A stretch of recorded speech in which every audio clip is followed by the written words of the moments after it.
ऐसी ही बेहतरीन कहानियाँ सुनने के लिए केपी नॉवल चैनल को लाइक, शेयर और सब्सक्राइब करें। आने वाली कहानियों के बारे में जानने के लिए हमारे टेलीग्राम से जुड़ें। लिंक डिस्क्रिप्शन में है। A gunslinger system in a world of magic, अध्याय 21। लैंगलॉट। हेनरी ने नाम पहचाना। ये लैंगलॉट गैंग का था, जिसने एंगस डायोनिसियो और उसके गैंग के आने से बहुत पहले न्यू फ्रॉइडन को अपना क्षेत्र और निशान बना लिया था। दोनों गैंग के बीच कई लड़ाइयाँ हुई थीं, इतनी कि डायोनिसियो गैंग की अपेक्षाकृत नई सदस्य ट्रिस ने उन लोगों को बहुत नापसंदगी से देखा। हालांकि हेनरी ने उनमें से किसी को भी नहीं पहचाना, क्योंकि ओल्ड हेनरी ने कभी भी गैंग के बाकी सदस्यों के साथ लड़ाई और उनकी कई झड़पों में भाग नहीं लिया था। समूह का नेतृत्व करने वाला व्यक्ति सैलून में चला गया। उसकी मुस्कुराहट उसके खुरदुरे चेहरे पर और भी चौड़ी हो गई, जबकि उसके साथी उसके पीछे से भयावह ढंग से हंस रहे थे। मुझे पता था कि तुम बहुत लंबे समय तक दूर नहीं रह सकते, बस समय की बात है, मैंने कहा। ट्रिस थोड़ा शांत हो गई। वे संभवतः यहाँ मुझ पर हमला नहीं कर सकते, उसने सोचा। कॉलम ओ, हर्न और लैंगलॉट लड़के, उसने हल्की मुस्कान के साथ कहा, तुम्हारा यहाँ अपना चेहरा दिखाने का साहस कितना है। मैं तुम्हारे बारे में भी यही कह सकता हूँ, कॉलम ने हंसते हुए कहा, क्योंकि वह ट्रिस के और भी करीब आ गया था। उसने हेनरी की ओर देखा और हालांकि वह उसे पहचान नहीं पाया था, लेकिन वह सहज रूप से जानता था कि वह एक दुश्मन था। ट्रिस ने उपहास किया, मुझे क्यों डरना चाहिए? वांटेड पोस्टर पर मेरा चेहरा नहीं है, ये तुम्हारा है, और फिर भी मैं यहाँ हूँ, कॉलम ने अपनी बाहें फैलाते हुए कहा। ट्रिस की आंखें सिकुड़ गईं और उसने थोड़ी उलझन में अपना सिर एक तरफ झुका लिया। तुम यहाँ कैसे हो? कॉलम यहाँ आने के लिए पकड़े जाने या इससे भी बदतर मौत का जोखिम क्यों उठाएगा? कुछ ठीक नहीं लग रहा है, कॉलम ने ठहाका लगाया। अस्थायी क्षमादान, आप सभी बहुत व्यस्त रहे हैं। ट्रेन लूटना और इतने सारे लोगों को मारना। क्यों? मैं लगभग प्रभावित हूँ। मुझे नहीं पता कि आप किस बारे में बात कर रहे हैं, ट्रिस ने कहा।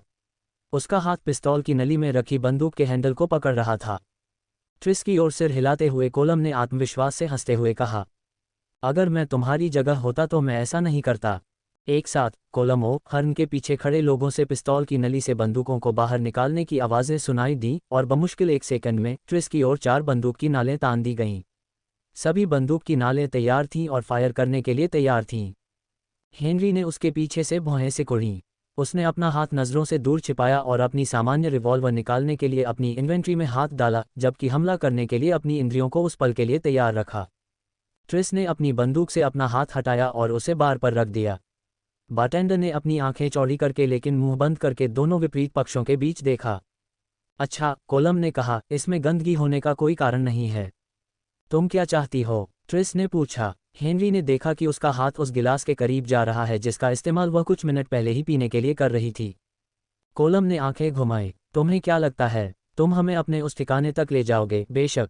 डोरन को यह न जानते हुए पागल कर दिया है कि तुम कमीने कहाँ छिपे हो। डोरन लैंगलॉट गिरोह का नेता था। जिस तरह वह कॉलम और अन्य लोगों को नहीं पहचानता था, हेनरी को भी नहीं पता था कि डोरन कैसा दिखता है, लेकिन वह उसका नाम जानता था। ट्रिस के हाथ शीशे की ओर बढ़ते रहे, लेकिन जब कॉलम ने कहा तो वे रुक गए। और यह सिर्फ हमारे लिए नहीं है। हाँ, जब वे आए तब हम छापेमारी कर रहे थे। मैं आपको बता दूं, वे बहुत ताकतवर थे। उनके लिए संख्याएं मायने नहीं रखती थीं। वे हमें मार देते, लेकिन उन्हें जानकारी चाहिए थी, उस चीज़ के बारे में जानकारी जो तुम्हारे लोगों ने ट्रेन में चुराई थी। ट्रिस परेशान दिख रही थी। क्या तुम किसके बारे में बात कर रहे हो? एक प्रसन्न मुस्कान के साथ कॉलम ने लगभग ऐसे बात करना जारी रखा जैसे उसने सवाल सुना ही न हो। उन्हें लगा कि हम तुम ही हो, लेकिन फिर उनमें से एक ने हवा सूंघी और कहा कि यह हम नहीं हैं। डोरन को तब पता था, उसे पता था कि यह सिर्फ तुम ही हो सकते हो। इसलिए हमने एक सौदा किया। हमने उनसे कहा कि हम तुम्हें पकड़ सकते हैं। मैंने कहा कि तुम आखिरकार अपना चेहरा दिखाओगे। हमें बस इंतज़ार करना था। जिस क्षण मैंने तुम्हें यहाँ आते देखा, मैंने संकेत भेजा, वे जल्द ही यहाँ आएंगे और हम इस छोटे मुद्दे को सुलझा लेंगे।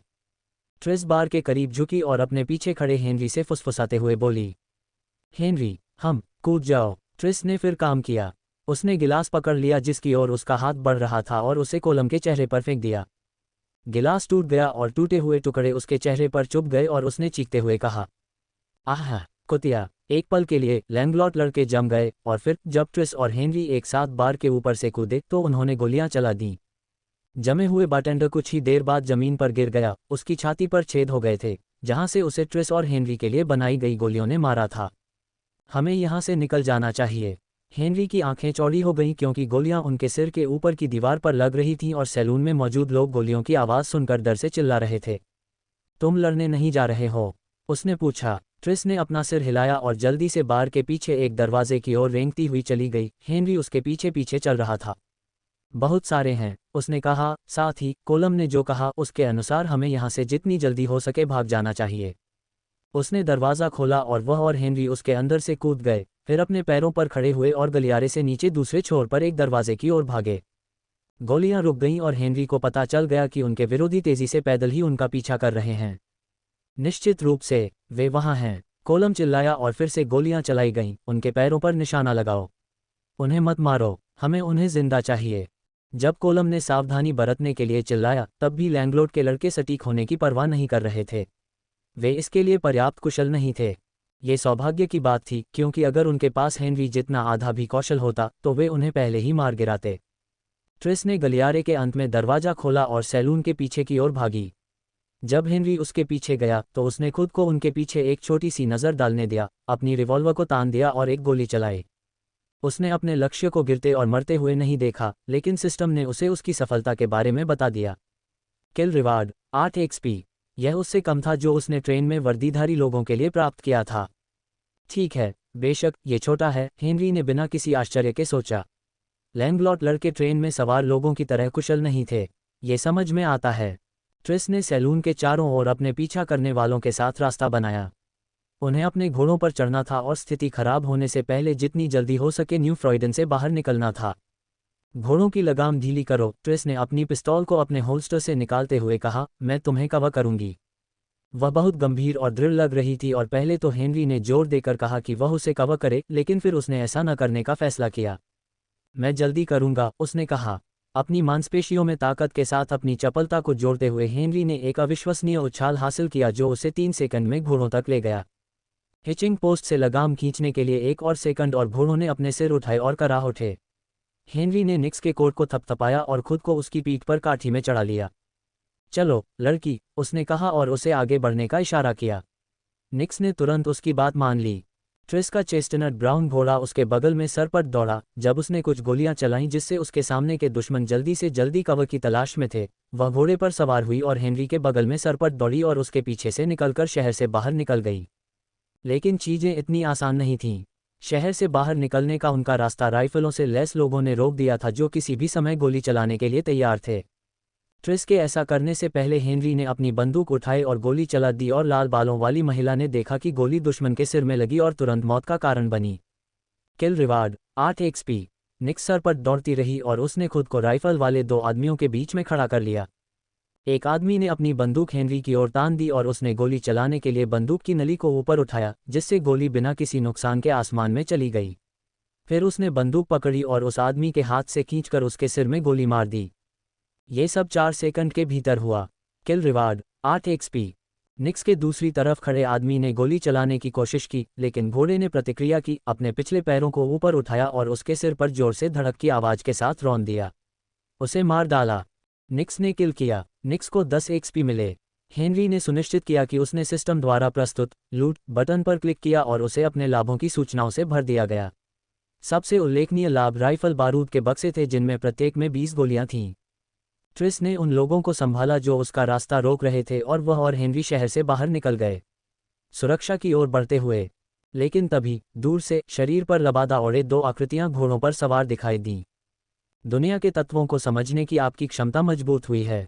कुछ दिन पहले मिले एक संदेश की याद दिलाते हुए हेनरी के दिमाग में आया। उसकी समझ अलार्म की तरह बज उठी और इतनी तीव्रता से कि उसका शरीर कांप उठा।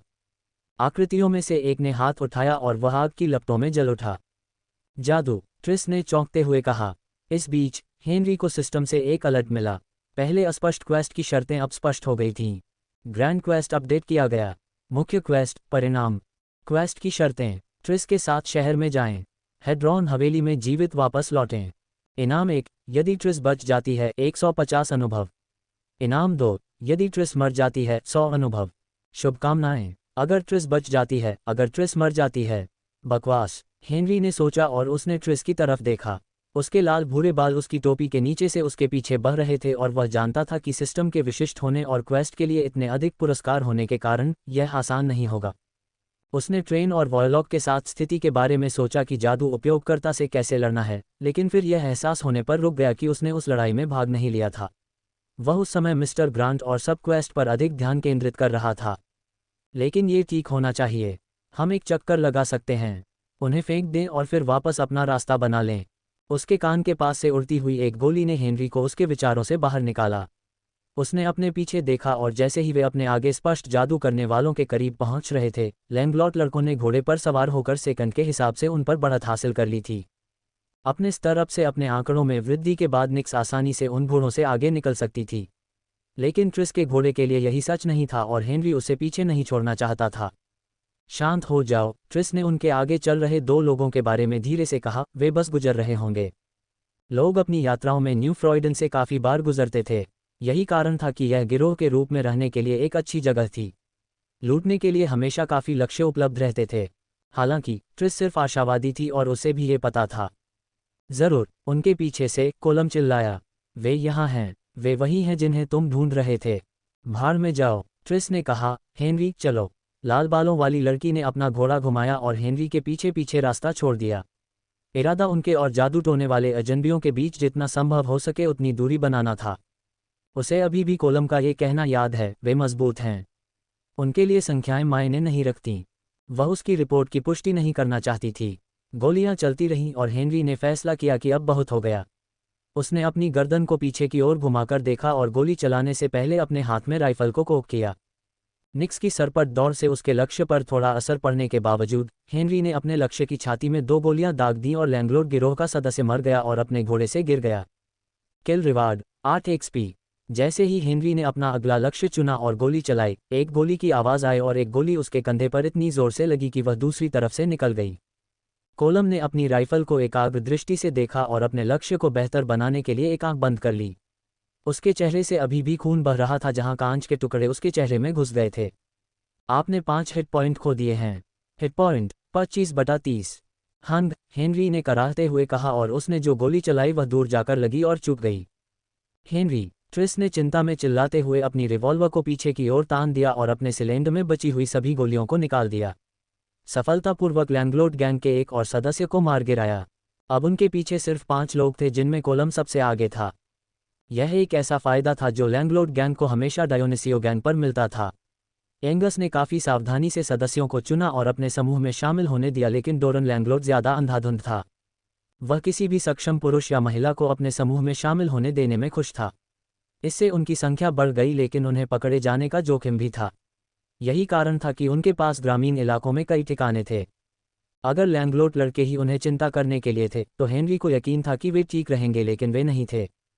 पिछले कुछ दिनों के ध्यानपूर्ण दैनिक खोजों की बदौलत हेनरी की धारणा उससे काफ़ी दूर तक फैल सकती थी और दुनिया के उन तत्वों को पहचान सकती थी जिन तक उसकी वास्तविक दृष्टि नहीं पहुंच सकती थी। उसने जादू टोना करने वाले अजनबियों के घोड़ों को आते हुए महसूस किया और भौहें सिकोड़ लीं, क्योंकि वह और ट्रिस अभी भी आगे नहीं बढ़ पाए थे। तभी ट्रिस ने अपनी आवाज़ में असली चोट के साथ चिल्लाया, नहीं एंडर्स। हेनरी ने उसकी तरफ देखा। उसके लाल भूरे रंग के घोड़े की पीठ पर कई गोलियों के निशान थे और खून बह रहा था। उसकी गति कम हो गई और आखिरी बार लड़खड़ाते हुए वह जमीन पर गिर पड़ा। ट्रिस ने आखिरी समय में काठी से छलांग लगाकर उसके वजन से कुचले जाने से खुद को बचाया। निक्स अचानक हेनरी के नीचे झुक गई और दर्द से कराह उठी।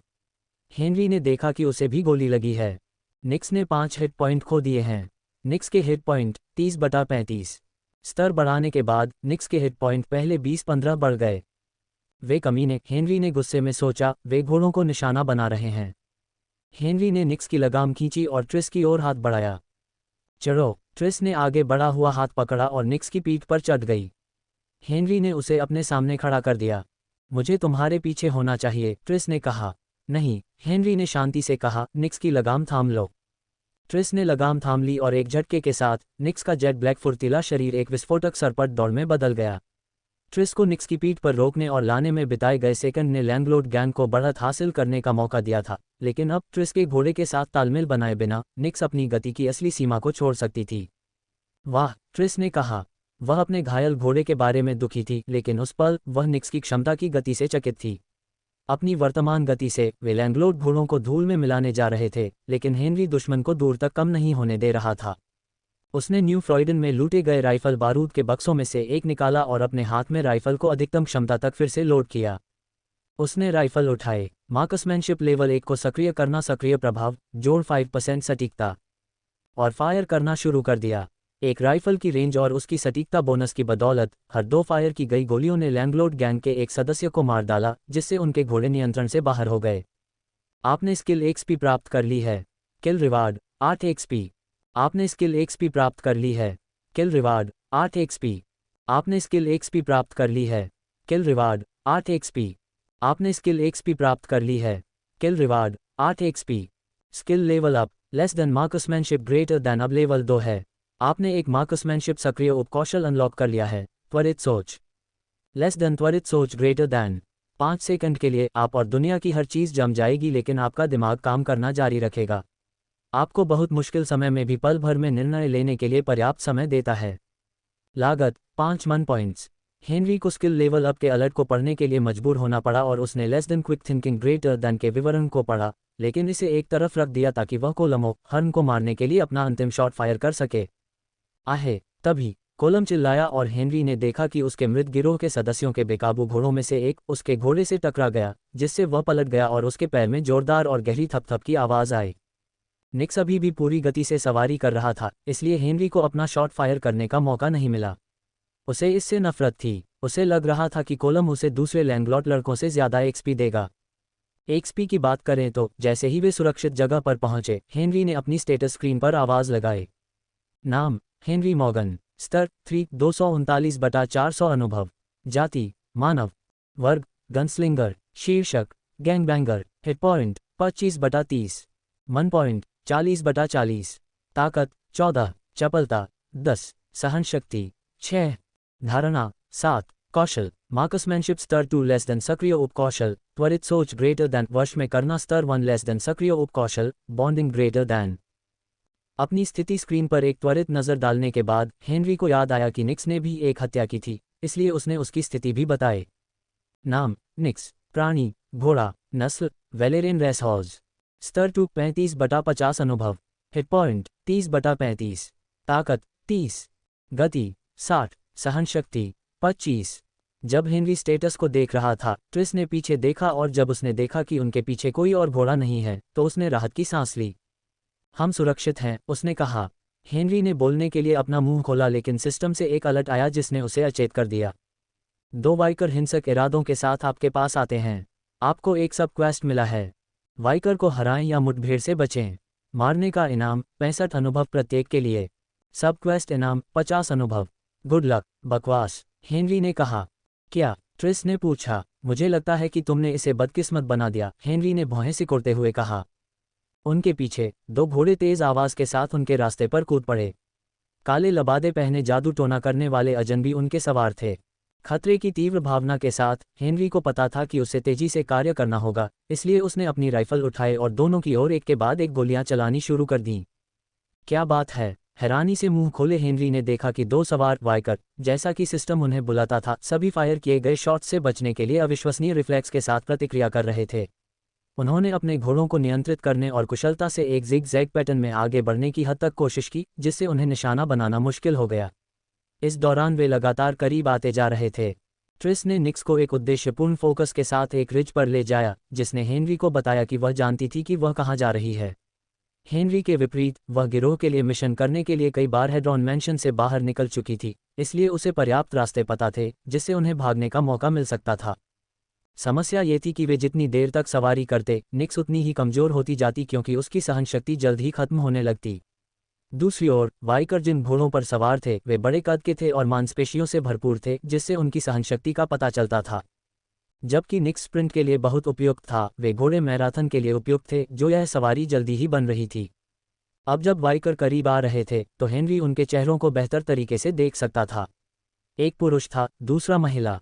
पुरुष का शरीर दुबला पतला था और उसके चेहरे पर एक घमंडी मुस्कान थी, क्योंकि उसका घोड़ा उनके लक्ष्य के करीब सर पर दौड़ रहा था।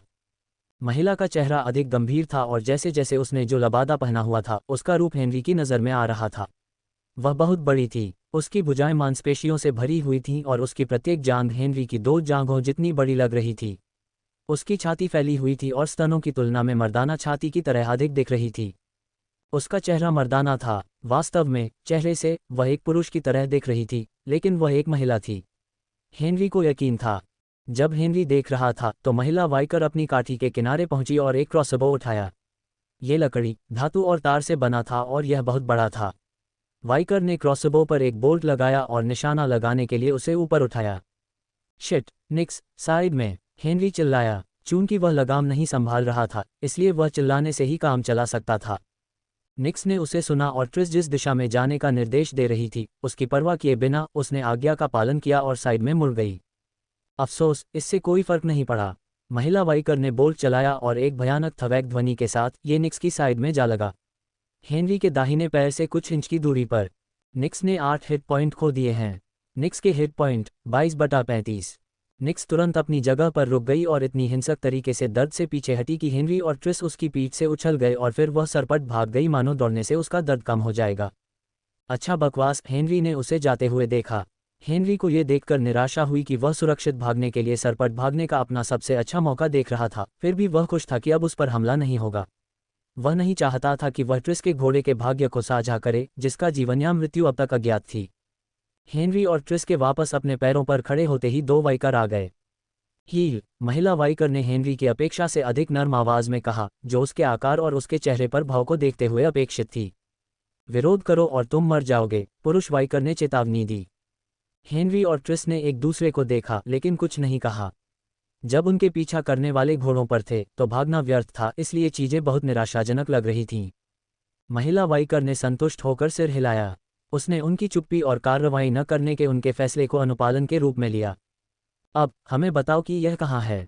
कहाँ क्या है? ट्रिस ने तुरंत पूछा। उसकी आवाज़ उससे कहीं अधिक स्थिर थी जितना उसने सोचा था। हेनरी ने उसके सवाल पर सहमति में सिर हिलाया और अपना सवाल जोड़ा। और तुम कौन हो? महिला वाइकर ने नाक से कुड़ी जब वह और उसका साथी अपने घोड़ों से उतरे और उनकी निगाहें हेनरी और ट्रिस पर टिकी हुई थीं। मैं रेना हूँ, उसने कहा और फिर अपने पुरुष साथी की ओर इशारा किया, और वह अर्न है। हम मॉड एलेरिक की सेवा करते हैं, वह भगवान जिसकी छाती तुमने इतनी मूर्खता से लूटी है। हम नहीं करते, ट्रिस ने कहना शुरू किया। इसे नकारने की जहमत मत उठाओ, रेना ने हाथ ऊपर करके और अपनी नाक सिकुड़ते हुए कहा। मैं तुम पर इसकी गंध महसूस कर सकती हूँ। क्या सूंघ रहे हो? ट्रिस ने पूछा और हेनरी को लगा कि उसने उसकी आवाज़ में थोड़ी सी चोट सुनी है, क्योंकि उसने इशारा किया था कि उसकी बदबू आ रही है। रेना ने ट्रिस की ओर इशारा किया। तुम ग्रांट की बंदूक से छू चुके हो? अभी भी उसका दंत बना हुआ है न? उसने पूछा। ट्रिस ने भौहें सिकुड़ी और रेना ने मुस्कुराते हुए कहा, मैंने भी यही सोचा था। जब हम तुम्हारा पीछा कर रहे थे तब भी मुझे जंग लगे मांस की गंध आ रही थी। रेना ने फिर हेनरी की ओर इशारा किया। हालांकि तुम्हें ग्रांट की बंदूक से छुआ नहीं गया है, इसके बजाय तुमने इसे छुआ है। मुझे संदेह है कि तुमने इसे चलाने का प्रयास भी किया था। उरन, नर वाइकर फिर हंसा, अहंकार से भरी एक कठोर आवाज़। उसका प्रयास करना मूर्खता होगी। एक असभ्य गैंगबैंगर के पास उस हथियार को सक्रिय करने के लिए कितना जादू हो सकता है? ग्रांट को भी इसे एक से अधिक बार जलाने के लिए रक्ताधान की आवश्यकता थी। रेना ने सहमति में सिर हिलाया। ठीक है, इसका कोई महत्व नहीं है, बस एक और वस्तु प्राप्त करनी है। अब संदूक, वह कहाँ है? ट्रिस ने कंधे उचकाए। हमें नहीं पता। उरन ने भौहें सिकोड़ी। मुझे नहीं लगता कि आप अपनी गलती की सीमा को समझते हैं। कोई क्षमा नहीं है, कोई क्षमा नहीं है। आप बोलेंगे और आप मरेंगे, लेकिन अगर आप सहयोग करते हैं तो हम कम से कम ये सुनिश्चित कर सकते हैं कि आपकी मृत्यु शीघ्र और अपेक्षाकृत दर्द रहित होगी। विकल्प यह है कि आपको चीखने के लिए पर्याप्त यातना दी जाए और इतना दर्द दिया जाए कि आप परलोक में भी टिके रहें। अब क्या तुम हमें बताओगे? इस बार हेनरी ने आत्मविश्वास और स्पष्ट आवाज में उत्तर दिया। नहीं, अगर यह मौत थी तो किसी भी तरह से वह विद्रोही हो सकता था। उसे यह जानने के लिए अपनी तरफ देखने की जरूरत नहीं थी कि ट्रिस सहमत है। रेना ने अपना सिर हिलाया जैसे कि वह वास्तव में निराश थी। उसने एक हाथ उठाया, एक बड़ा हाथ, और हेनरी ने देखा कि यह तराजू से ढक गया जबकि उसके नाखून बढ़ने लगे और दुष्ट पंजे में बदल गए। तो तुम मूर्ख हो। वाइकर बनाने के लिए सामग्री अलग अलग होती है, लेकिन सर्वोत्तम परिणाम के लिए एक जादुई प्राणी के अंग आवश्यक हैं। मेरे मामले में यह एक वाइवन था। अपने पंजों से मैं तुम्हारी हड्डियों से तुम्हारी त्वचा को टुकड़े टुकड़े करके अलग कर दूंगा, और हालांकि तुम बहुत दर्द में होगे, तुम हमें वह बताने के लिए पर्याप्त समय तक जीवित रहोगे जो हम जानना चाहते हैं। इसलिए हम फिर से पूछते हैं, और आखिरी बार, चेस्ट कहाँ है? ट्रिस ने अपने होंठ सिकोड़े। लैंडलॉर्ड गिरोह को यह फ़ायदा था कि वे ट्रेन को लूटने वाले नहीं थे और इससे उन्हें वाइकर्स के साथ सौदा करने का मौका मिला। दुर्भाग्य से उसके और हेनरी के लिए उनके पास वह फ़ायदा नहीं था। शायद चीज़ें अलग हो सकती थीं अगर डायोनिसियो गिरोह के अन्य सदस्य न्यू फ्राइडेन चले गए होते। वे सदस्य जो ट्रेन में एसिडिक बॉम्ब से प्रभावित नहीं हुए थे। शायद, लेकिन शायद अब बेकार थे। हेनरी की तरफ देखते हुए दोनों ने प्रभावशाली तालमेल के साथ काम किया, ये देखते हुए कि उन्होंने पहले कभी ऐसा प्रयास नहीं किया था। वे कम से कम 3 फीट पीछे कूद गए। ट्रिस कवर के लिए हेनरी के पीछे भागी क्योंकि वह अपनी खाली रिवॉल्वर सिलेंडर को फिर से लोड करने की जल्दी में थी। हेनरी ने अपनी राइफल उठाकर और बंदूक में बची हुई 6 गोलियां चलाकर उसे वह कवर प्रदान किया जो वह चाहती थी। उसका निशाना हमेशा की तरह अचूक था और उसने दोनों के सिर पर निशाना साधा। वाइकर्स तब अचंभित रह गए जब रेना और उन दोनों ने पागलों की तरह प्रतिक्रिया करते हुए सभी फायर की गई गोलियों को चकमा दिया। उनके पैरों में आग की लपटें उठीं और वह शब्द के सभी अर्थों में विस्फोटक गति से आगे बढ़ा। वह बिना किसी परेशानी के हेनरी के पास से निकल गया और अपनी जगह पर घूम गया और ट्रिस को अपने हाथ की मुट्ठी से मारा जो आग की लपटों से जल रही थी। ट्रिस ने कहा और वह 5 फीट दूर उड़ गई। रेना की जांघ की मांसपेशियां उभर गईं और वह आगे की ओर उछली। हेनरी के पलक झपकाने से पहले ही वह उसके सामने पहुंच गई। उसकी मुट्ठी उसके चेहरे की ओर उड़ रही थी और हड्डी को कुचलने वाली थी। हेनरी को रेना की उछलती हुई गति से जितना आश्चर्य हुआ, यहाँ तक कि वह स्तब्ध भी था, उसकी धारणा सक्रिय रही और उसने अपने शरीर को अपनी सजगता को क्रियाशील करने के लिए सूचित किया ताकि वह आने वाले प्रहार को रोकने के लिए आखिरी क्षण में अपनी राइफल उठा सके। तारांकन बैम, तारांकन, मम्फ। हेनरी उड़ गया जबकि रेना ने उसे आश्चर्य से देखा कि वह सीधे प्रहार से बचने के लिए इतनी तेजी से प्रतिक्रिया करने में कामयाब रहा। हालांकि हेनरी को वाइकर के प्रहार का सामना करना पड़ा और वह खुद को बहुत पराजित महसूस कर रहा था। जैसे ही वह अपने पैरों पर वापस आया, उसकी भुजाएं कांप उठीं और उसे हवा की हल्की सी आवाज़ सुनाई दी। उसने अपना सिर एक तरफ घुमाया और एक खुरदरी मुट्ठी उस जगह पर लगी जहां वह 1 सेकंड पहले था। फिर से रेना ने उसे आश्चर्य से देखा, लेकिन इससे वह अपनी मुट्ठी घुमाने और उसके चेहरे के किनारे पर प्रहार करने से नहीं रुकी, जिससे वह कुछ फीट दूर जा गिरा। आपने 7 हिट पॉइंट खो दिए हैं। Hit point 18/30। जब वह रुका तो हेनरी होश में रहा। उसने अपनी राइफल को अपनी इन्वेंट्री में डाला और अपनी रिवॉल्वर निकाली। जैसे ही वह रुका, उसने गोलियां चलाईं और देखा कि रेना ने अपने अग्रभागों को अपने चेहरे के सामने उठाया ताकि उसके स्केल सबसे ज्यादा नुकसान को दूर कर सकें। वहां डेंट थे और लगभग एक दरार दिखाई दे रही थी, लेकिन ये देखते हुए कि 6 गोलियां चलाई गई थीं, जिनमें से सभी लक्ष्य पर लगी, यह एक भयानक दृश्य था। हेनरी के लिए। रेना ने अपनी बाहें नीचे कर लीं, बड़ी मुस्कान के साथ। उसके ऊपरी कैनाइन सामान्य से ज्यादा लंबे दिखाई दिए। बंदूकें, हा, वे असभ्य उपकरण मेरे खिलाफ बेकार हैं। मैं जादू से पूरी तरह लैस हूँ। दांत। टिप्पणी बहुत जानबूझकर लग रही थी क्योंकि उसने अपनी जीभ को अपने कैनाइन पर ऐसे रगड़ा जैसे वह हेनरी के मांस में घुसाने के लिए आगे बढ़ रही हो। रेना का एड्रेनालाइन इतना बढ़ गया था कि वह ये देखने में विफल रही कि हेनरी की राइफल अब नजर नहीं आ रही थी। वह ये भी देखने में विफल रही कि उसके दूसरे हाथ में अचानक दूसरी रिवॉल्वर आ गई थी। हेनरी ने मादा वाइकर पर हाइड्रा का डंक तान दिया। एक और कोशिश, रेना ने आत्मविश्वास से भरी हंसी के साथ पूछा, लेकिन जब उसने बंदूक को करीब से देखा तो वह लड़खड़ा गई। इसका काला रंग और पपड़ीदार डिजाइन, साथ ही हल्का चमकता हरा रंग। रुको, वह बंदूक, उसने धीरे से एहसास में कहा। हेनरी ने कुछ नहीं कहा। उसने बस अपनी जादुई ऊर्जा से बंदूक को चालू किया ताकि इसकी अम्लीय चमक और भी ज्यादा चमक जाए और फिर उसने ट्रिगर खींच दिया। आपने अम्लीय दहन सक्रिय किया है। तारांकन हाइड्रा की जीभ की गोली ने मन की लागत को 50% तक कम कर दिया है। -20 मन पॉइंट। गोली बंदूक की नली से एक चमकदार हरे रंग की चमक और एक ऐसी गति के साथ निकली जिसकी तुलना सामान्य रिवॉल्वर की फायरिंग गति से नहीं की जा सकती थी। ये पहली बार था जब हेनरी ने वास्तव में बंदूक को सफलतापूर्वक फायर किया था और यह बहुत संतोषजनक था।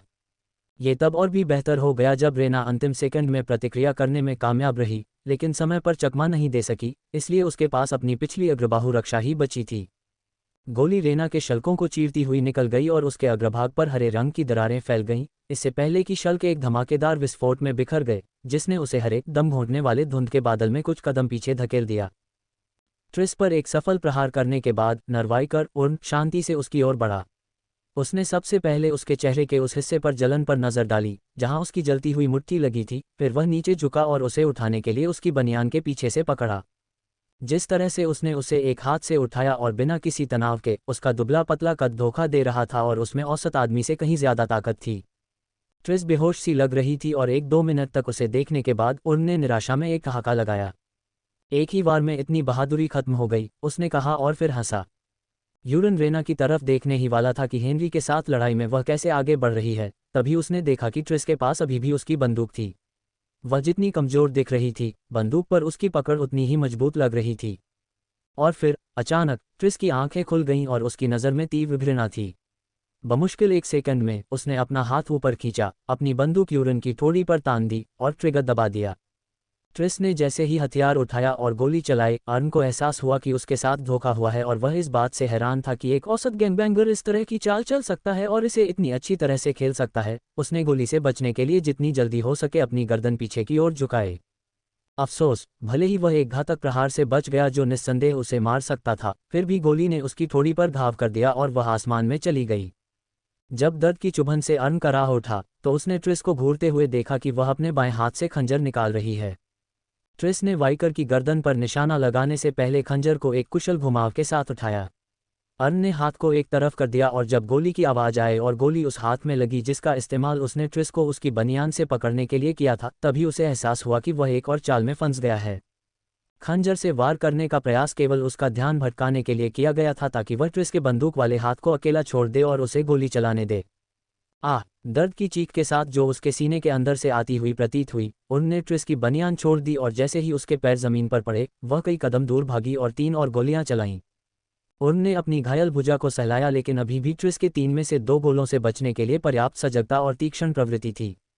तीसरी गोली उसके कंधे पर लगी और उसने न केवल दर्द बल्कि झुंझलाहट से कराहना शुरू कर दिया।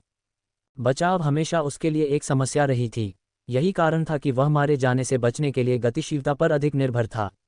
उसने रेडहेड को कम आंका था और उसने उसे इसकी कीमत चुकानी पड़ी। तुम्हें इसका पछतावा होगा, उनने गुस्से से भरे स्वर में कहा। उसके पैरों में उसकी खास आग की लपटें उठीं और फिर से वह उसी विस्फोटक गति से आगे बढ़ा जिसका इस्तेमाल उसने पहले उसके पास पहुंचने और उसे मारने के लिए किया था। ट्रिस जानती थी कि ऐसा करना मुसीबत बन सकता है, इसलिए बेशक उसने अपनी बंदूक अर्न की ओर तान दी, उसकी हरकत पर नज़र रखने और उसे मारने की कोशिश की। अफसोस, अर्न इतनी तेज़ी से आगे बढ़ा कि उसे ट्रैक नहीं किया जा सका और थोड़े समय में उसका शरीर स्थिर रहा और उसे निशाना बनाया जा सका। उसने उसके चेहरे पर एक तेज़ वार किया। ट्रिस दर्द से कराह उठी क्योंकि उसका सिर पीछे की ओर गिरा था। न केवल वार भारी था क्योंकि अर्न की ताकत उससे ज्यादा थी, बल्कि इसके साथ एक तेज गर्मी भी थी जिसने उसे झुलसा दिया। उसकी नाक टूट गई और उसका खून बहने लगा, लेकिन उसके चेहरे पर बहने से पहले ही उसका खून सूख गया। तारानकन बम, तारानकन बम, तारानकन। अर्न ने उसके बाद 2 तेज वार किए। पहले वार से ट्रिस दोहरी हो गई, दर्द से कराहते हुए उसका मुंह खुला रह गया। दूसरे वार से वह फिसल गई, या अधिक सटीक रूप से अगर उनने उसे अपने पास रखने के लिए उसकी शर्ट का एक टुकड़ा नहीं पकड़ा होता तो वह उड़कर दूर चली जाती ताकि वह उसे दबा सके और उसका चेहरा जमीन पर दबा सके। अब बस वहीं रहो, उनने कहा और उसकी आवाज़ कोमल लग रही थी, एक शिकारी तरह से। रेना के साथ काम खत्म कर देना चाहिए। तारानकन धमाका, तारानकन। विस्फोट की आवाज़ ने उनके शब्दों को बाधित किया और उसने आवाज़ की ओर देखा और पाया कि रेना खड़ी थी, पैर कांप रहे थे, हेनरी से कुछ फीट दूर, जिसने अपनी बंदूक तान रखी थी। जब उसने देखा कि रेना की बाहों की त्वचा पूरी तरह से फटी हुई थी, जैसे कि उसके तराजू को जबरदस्ती छील दिया गया हो, तो उनकी आंखें चौड़ी हो गईं। बाहों से खून बह रहा था और खून में एक बीमार अम्लीय धारा मिल गई थी जो कभी कभी बहुत हल्की सी फुफकारती थी। कैसे, उनने चौंक कर कहना शुरू किया और फिर उसने हेनरी के हाथ में बंदूक देखी। ग्रांट की बंदूक, तुम इसे कैसे चला रहे हो? हेनरी ने सवाल को नज़रअंदाज कर दिया। वह इस तथ्य में कहीं अधिक दिलचस्पी रखता था कि एसिडिक दहन ने रेना को तुरंत नहीं मारा था, लेकिन निराशा को अपने ऊपर हावी होने देने का कोई कारण नहीं था। उसने सोचा, अगर एक शॉट ने इसे खत्म नहीं किया तो दूसरा निश्चित रूप से खत्म कर देगा। कम आंकना। रेना अंदर ही अंदर उबल रही थी क्योंकि वह जानती थी कि यही एकमात्र कारण था जिसके कारण उसके सामने खड़ा ये लड़का उसे अपनी गोली से चौंका पाया था। उसे उम्मीद नहीं थी कि उसके पास बंदूक चलाने के लिए पर्याप्त मन होगा और ये तथ्य कि वह वहां खड़ा था, आराम से और फिर से बंदूक चलाने के लिए तैयार था, उसे एहसास हुआ कि अगर वह जीवित रहना चाहती है तो उसे चीज़ों को थोड़ा और गंभीरता से लेना होगा। पृष्ठभूमि में रेना ने उनको अपना सवाल चिल्लाते हुए सुना, लेकिन उसने इस पर ध्यान नहीं दिया क्योंकि उसने अपने कांपते पैरों को रोक लिया, अपने दर्द को महसूस करते हुए अपने दांत पीस लिए और अपने वाइकर उत्परिवर्तन की वास्तविक सीमा को पुकारा। उसने अपने शरीर के हर हिस्से को अपने शल्कों से ढंक लिया और नए शल्कों ने उसकी बाहों से टूटे हुए शल्कों की जगह ले ली। वे पहले वाले शल्कों की तुलना में पतले थे और अब जो उसके शरीर के बाकी हिस्सों को ढंक रहे थे उनकी तुलना में, लेकिन उन्होंने उसे कम से कम कुछ हद तक सुरक्षा का वादा किया। उसकी भुजाओं से अभी भी खून बह रहा था और बीमार करने वाला अम्लीय हरा रंग उसे सामान्य से कम 5 गुना ज्यादा चुभ रहा था, लेकिन रेना ने उस दर्द को सहा और अपनी आंखों को एकाग्र करके और अपनी छाती में एक जंगली गुर्राहट के साथ एक मुद्रा में आ गई। उसके पूरे शरीर पर शल्क और उसके हाव भाव के साथ वह इंसान से ज्यादा जानवर लग रही थी। हेनरी ने गुर्राहट को इतनी साफ सुना जैसे वह उसके कान के ठीक बगल में थी और उसका शरीर एक आदिम भय से कांप उठा, जैसे कि उसके अस्तित्व पर सवाल उठाया जा रहा हो कि वह एक श्रेष्ठ प्राणी की आंखों में देखने की हिम्मत भी कर रहा है। Less than Y one pride greater than. Henry ने भौहें सिकुड़ी क्योंकि उसे सिस्टम द्वारा उस मानसिक हमले का नाम दिया गया था जिससे वह पीड़ित था। हमले का नाम जानना ज्यादा मददगार नहीं था, लेकिन उसने जितना हो सका प्रभाव का विरोध किया और गोली चलाने से पहले अपने लक्ष्य को यथासंभव बनाए रखा। आपने एसिडिक दहन सक्रिय किया है। तारानकन हाइड्रा की जीभ की गोली ने मैना की लागत 50% कम कर दी है। -20 मैना पॉइंट। गोली पिछली बार की तरह ही बंदूक से निकल गई, लेकिन जैसे ही हेनरी के मैना पॉइंट खत्म हुए, उसने देखा कि रेना ने अपना शरीर एक तरफ झुका लिया ताकि एसिडिक हरे रंग की गोली उसके बगल से हानिरहित रूप से निकल जाए। उस सहज चाल के दौरान रेना ने हेनरी के चेहरे से अपनी आंखें नहीं हटाईं। उसकी चमक उसे लगातार घूरती रही और उस दबंग भावना ने अभी भी उसके भीतर भय को प्रज्वलित किया। वाइकर ने अपने पैरों को जमीन पर पटका और वह हेनरी की नज़रों से ओझल हो गई। वह मुश्किल से 1 सेकंड बाद अपने पंजे वाले हाथ को पीछे की ओर खींचकर दिखाई दी और फिर एक हमले के लिए आगे की ओर झुकी, जिसने हेनरी के खून में रेना की 5 पंजे वाली उंगलियों में से प्रत्येक पर 5 घाव कर दिए। अरे! हेनरी ने अपनी आंखें चौड़ी करके दर्द से भरी हुई थीं, क्योंकि वह अपने हमलावर से दूर खिसक गया था। आपने 15 हिट पॉइंट खो दिए हैं। Hit point 3/30। एक और हमला निश्चित रूप से उस संख्या को 0 पर ले जाएगा, जिससे उसकी मौत हो जाएगी। मुझे ठीक होने की ज़रूरत है, हेनरी ने सोचा, लेकिन भले ही वह नहीं जानती थी कि वह क्या करने के बारे में सोच रहा था, रेना ने उसे सांस लेने की कोई जगह नहीं दी। वह बस अपनी पागल गति से आगे बढ़ी और एक और हमले के लिए अपने हाथ पीछे खींचे। चिंता मत करो, रेना ने कहा, तुम नहीं मरोगे। अभी तक। बकवास। हाँ, मैं मर जाऊंगा। हेनरी ने अपने सिर में दहाड़ लगाई और जितनी तेजी से वह कर सकता था, उसने अपना हाथ अपनी इन्वेंट्री में डाला और अपनी राइफल को क्लब की तरह घुमाने के लिए निकाला। रेना के पंजों ने हथियार की सामग्री को चीर दिया, जिससे वह बेकार हो गया, लेकिन हेनरी उसके वार से सीधे संपर्क से बचने में कामयाब रहा और उसके बचे हुए आखिरी हिट पॉइंट सुरक्षित थे। अभी के लिए। साथ ही, उसने खुद को रेना के वार की ताकत से दूर जाने दिया और जब उसके हाथ कांप रहे थे और सुन्न हो रहे थे, तब भी हेनरी ने बर्बाद राइफल को गिरा दिया, अपनी इन्वेंट्री से 3 पोशन की बोतलें निकालीं और तीनों को एक ही बार में पी लिया। आपने 20 हिट पॉइंट हासिल कर लिए हैं। Hit point 23/30। आपने 20 मैना पॉइंट हासिल कर लिए हैं। मैना पॉइंट 20/40। आपने 20 मैना पॉइंट हासिल कर लिए हैं। मैना पॉइंट 40/40। अच्छा, अब मैं हाइड्रा के डंक से और ज्यादा शॉट फायर कर सकता हूं और कुछ और हमले भी झेल सकता हूं। हेनरी को इस बात में कोई संदेह नहीं था कि उसे फिर से मारा जाएगा और जब उसके हाथ से खाली औषधि की बोतलें गिर गईं, तो रेना एक और वार के साथ वापस आ गई। हेनरी ने अपनी भौहों को एक उत्कट भाव में सिकुड़ते हुए अति केंद्रित हो गया, क्योंकि उसने अपनी धारणा निर्देशित सजगता को अपने शरीर को हिलाने दिया ताकि वह थोड़ा सा बगल की ओर झुक सके और अपने हाथ से रेना के अग्रभाग पर वार कर सके ताकि उसका वार विफल हो जाए। तारानकन बम। तारानकन। हेनरी की हड्डियां झटके से हिल गईं और रेना ने अपनी बांह पीछे खींची और एक के बाद एक 3 तेज वार करते हुए फिर से हमला किया। हेनरी एक वार से बचने में कामयाब रहा, लेकिन अगले 2 वार सीधे उसकी छाती पर लगे। दूसरा वार पिछले वार से ज्यादा भारी था और दोनों वार इतने जोर से लगे कि उसकी उरोस्थी टूट गई। आपने 22 हिट पॉइंट खो दिए हैं। Hit point 1/30। जब वह फिसलकर दूर जा रहा था, उसके कान बज रहे थे और उसकी आंखों में किसी तरह का लाल रंग उसे उसकी आसन मृत्यु की चेतावनी दे रहा था। हेनरी ने एल्मिनिस्टर से प्राप्त आखिरी स्वास्थ्य औषधि निकाली और उसे पी लिया। आपने 20 हिट पॉइंट्स वापस पा लिए हैं। Hit points 21/30। कायाकल्प की भावना अभी भी ठीक से नहीं आई थी कि रेना एक और पंजे वाली मुट्ठी के साथ आ गई। हेनरी ने चकमा दिया, लेकिन जब वह गायब हो गई और हमला उसके चेहरे के दूसरी तरफ से हुआ, तो वह अचंभित रह गया।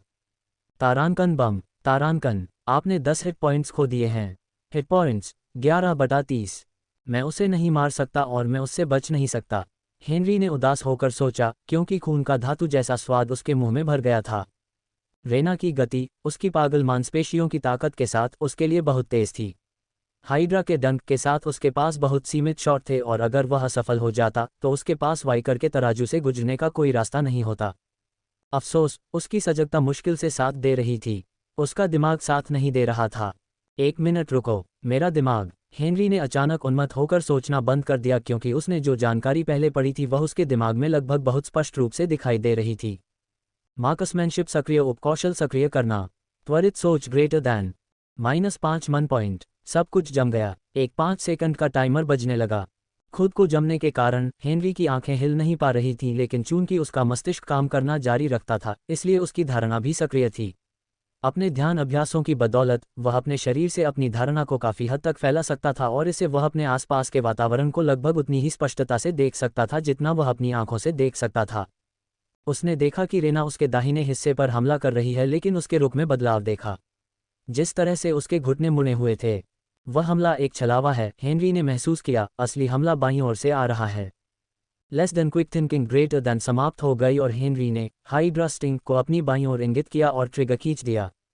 तारांकन धमाका। तारांकन। रेना की गति उसके पतन का कारण बन गई। वह ठीक समय पर पहुंची और अम्लीय हरे रंग की गोली उसके मध्य भाग में लगी और उसके शिल्कों पर अम्लीय दरारें फैल गईं, इससे पहले कि वह और भी जोरदार और अधिक प्रभावशाली दहनशील विस्फोट में फट जाए जिसने वाइकर को उड़ा दिया। अपने मजबूत गुरुत्वाकर्षण केंद्र और सराहनीय लचीलेपन के कारण रेना खड़ी रहने में कामयाब रही। मुश्किल से उसके मध्य भाग से खून टपक रहा था और अम्लीय धारा की सांद्रता लगातार बुदबुदा रही थी और सिसकती जा रही थी। वह अपनी आंखें चौड़ी करके और अपने शरीर को स्थिर करके अपनी जगह पर खड़ी रही, जैसे कि अभी जो हुआ उससे सदमे में हो। हेनरी ने उस झटके का फायदा उठाया और साथ ही हाइड्रा स्टिंग से मिले शुरुआती झटके का भी फायदा उठाया। अपनी इन्वेंट्री से अपनी सामान्य रिवॉल्वर निकाली और वाइकर को गोलियों से भर दिया, एक बार में एक धमाकेदार शॉट। जैसे जैसे प्रत्येक गोली लगने से वह घायल हो गई। बचाव के लिए कोई तराजू नहीं होने के कारण रेना लड़खड़ा गई और हेनरी की ओर एक आखिरी बार घूरते हुए मानो ये संदेह कर रही हो कि वह उसके हाथों मरी होगी, वह अपने घुटनों पर गिर गई, एक भारी थपथप के साथ आगे की ओर झुकी और मर गई। मार पुरस्कार 65 एक्सपी। आपने पहली बार एक वाइकर को मारा है। आपको 75 एक्सपी मिले हैं। आपको वाइकर किलर की उपाधि मिली है। शीर्षक वाइकर किलर। विवरण, आपने उन्नत को हरा दिया है। ये सही है कि आप स्वयं उन्नत बने। जब आप वाइकर को मारते हैं तो आप अपने किसी एक आंकड़े में स्थायी जोड़ एक वृद्धि प्राप्त करेंगे। आप यह नहीं चुन पाएंगे कि किस आंकड़े में जोड़ एक वृद्धि होगी।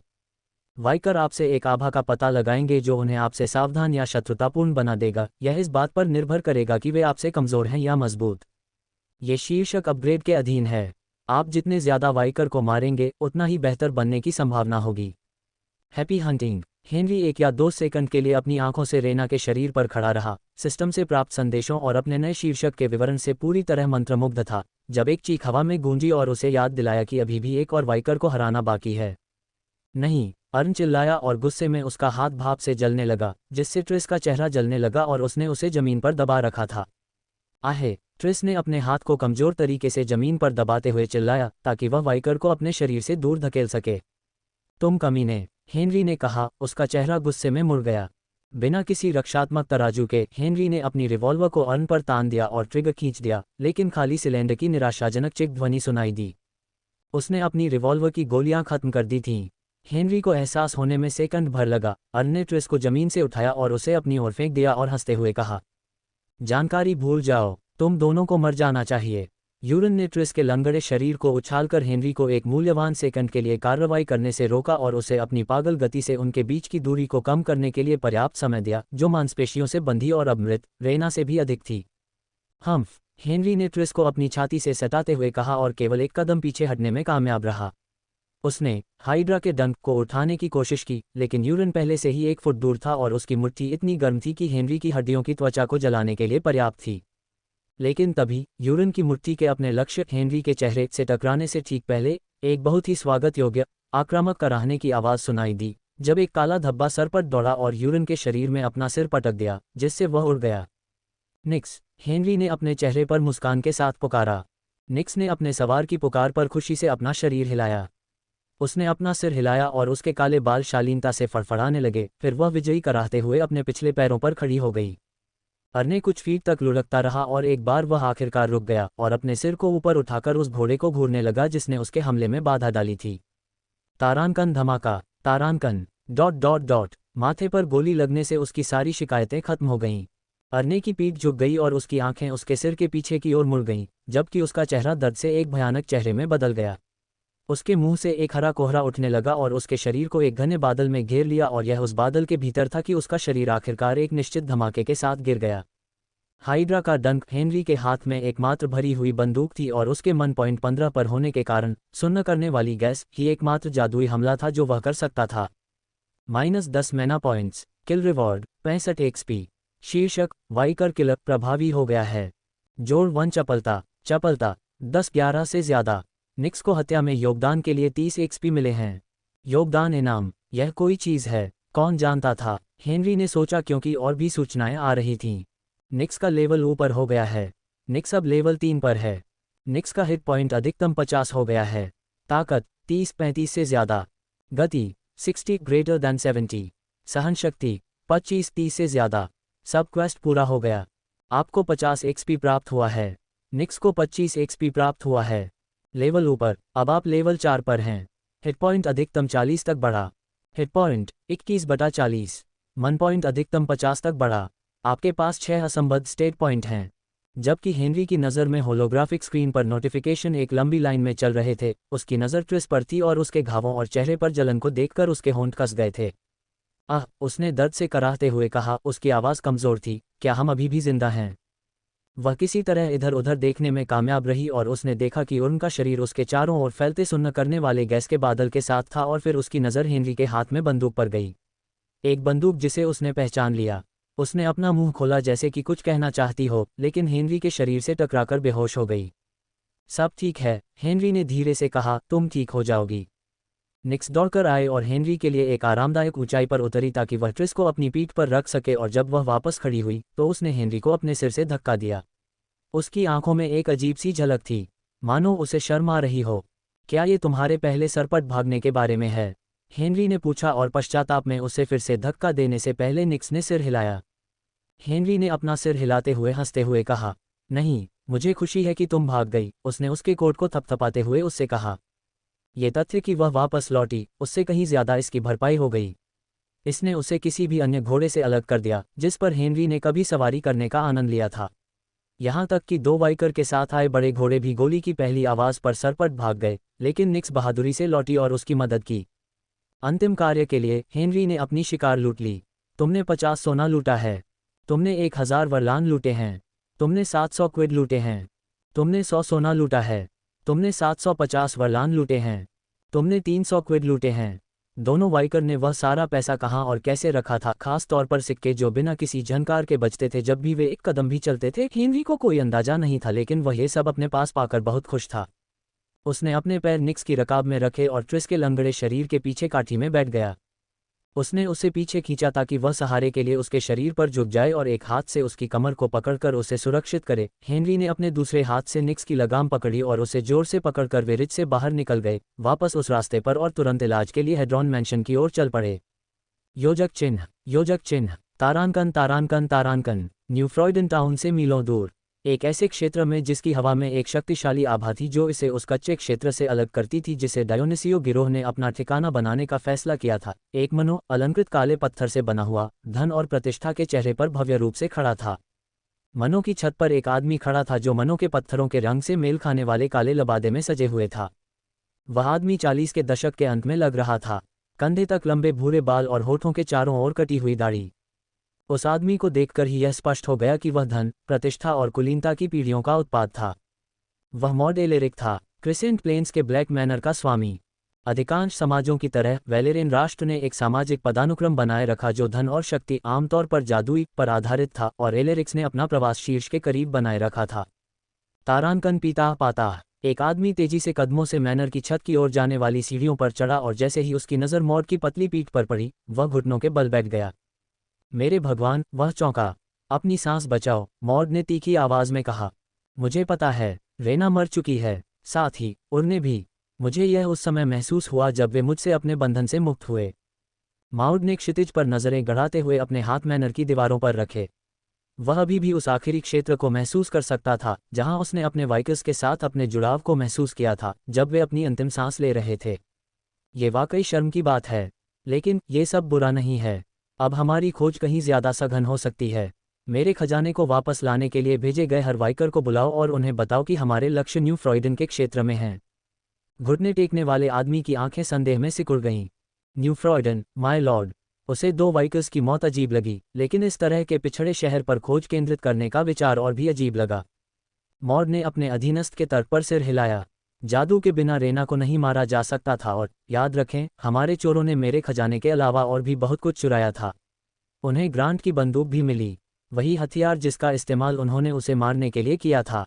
ये बहुत ही असंभव है कि एक ऐसे शहर में जहां जादू शायद ही कभी देखा जाता हो, रेना को केवल एक ही व्यक्ति मिला हो जो जादू करने में सक्षम हो और वह हमारे चोर नहीं हैं।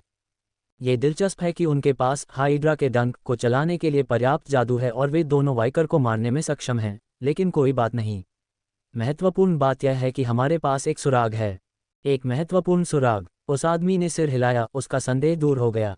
मैं तुरंत दूसरे वाइकर को इस पर लगा दूंगा। मॉड ने सिर हिलाया और क्षितिज की ओर देखते हुए उसे दूर जाने के लिए इशारा किया। 6 दिन बीत चुके हैं जब से मुझे इसे अपने हाथों में लेना चाहिए था।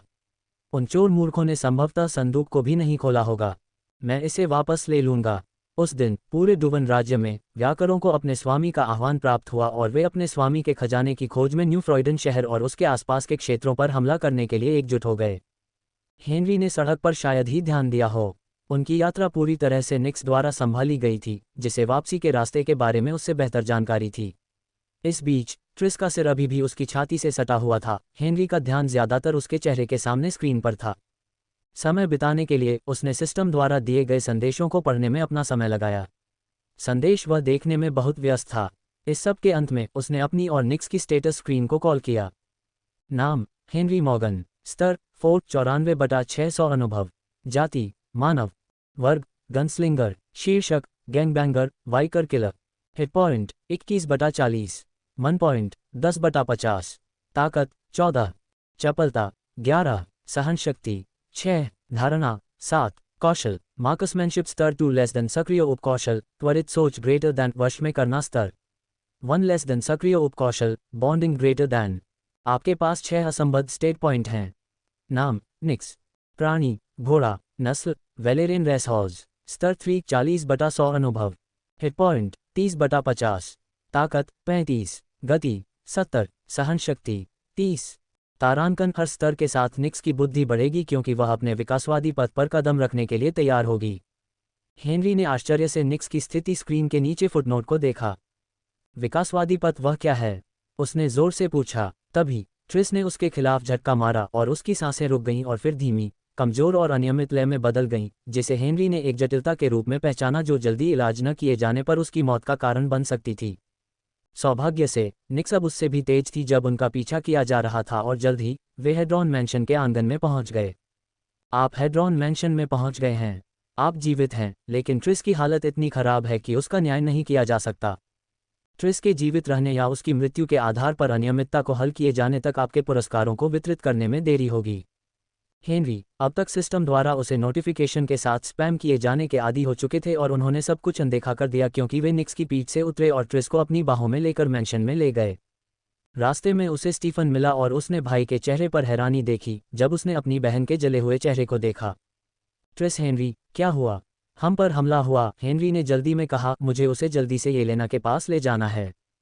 स्टीफन ने उनका पीछा किया और जब वे मेडिकल बे के दरवाजे पर पहुंचे तो उसने दरवाजा खटखटाया क्योंकि हेनरी के हाथ इतने व्यस्त थे कि वह खुद ऐसा नहीं कर सकता था। 1 मिनट बाद दरवाजा खुला।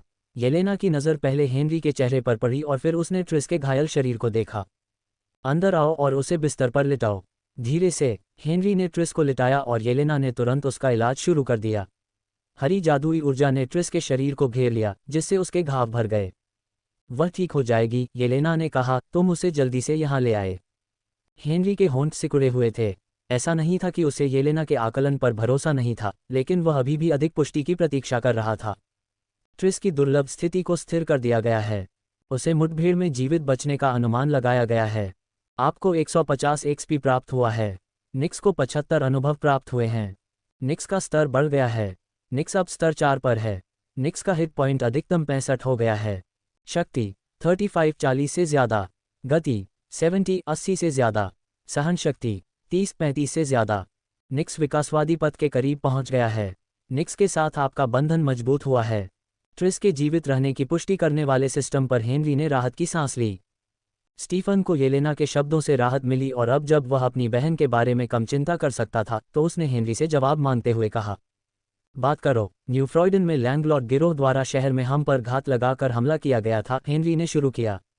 लैंडलॉर्ड गिरोह, उन्होंने ऐसा किया? स्टीफन ने बीच में ही टोककर पूछा। हेनरी ने अपना सिर हिलाया। बिल्कुल नहीं, उसने कहा। वह कुछ और कहने ही वाला था कि किसी ने मेडिकल बे का दरवाज़ा खटखटाया। तुम अंदर आ सकते हो, येलेना ने ट्रिस का इलाज रोके बिना कहा। दरवाज़ा खुला और चार्ल्स ने कमरे में अपना सिर घुसाया।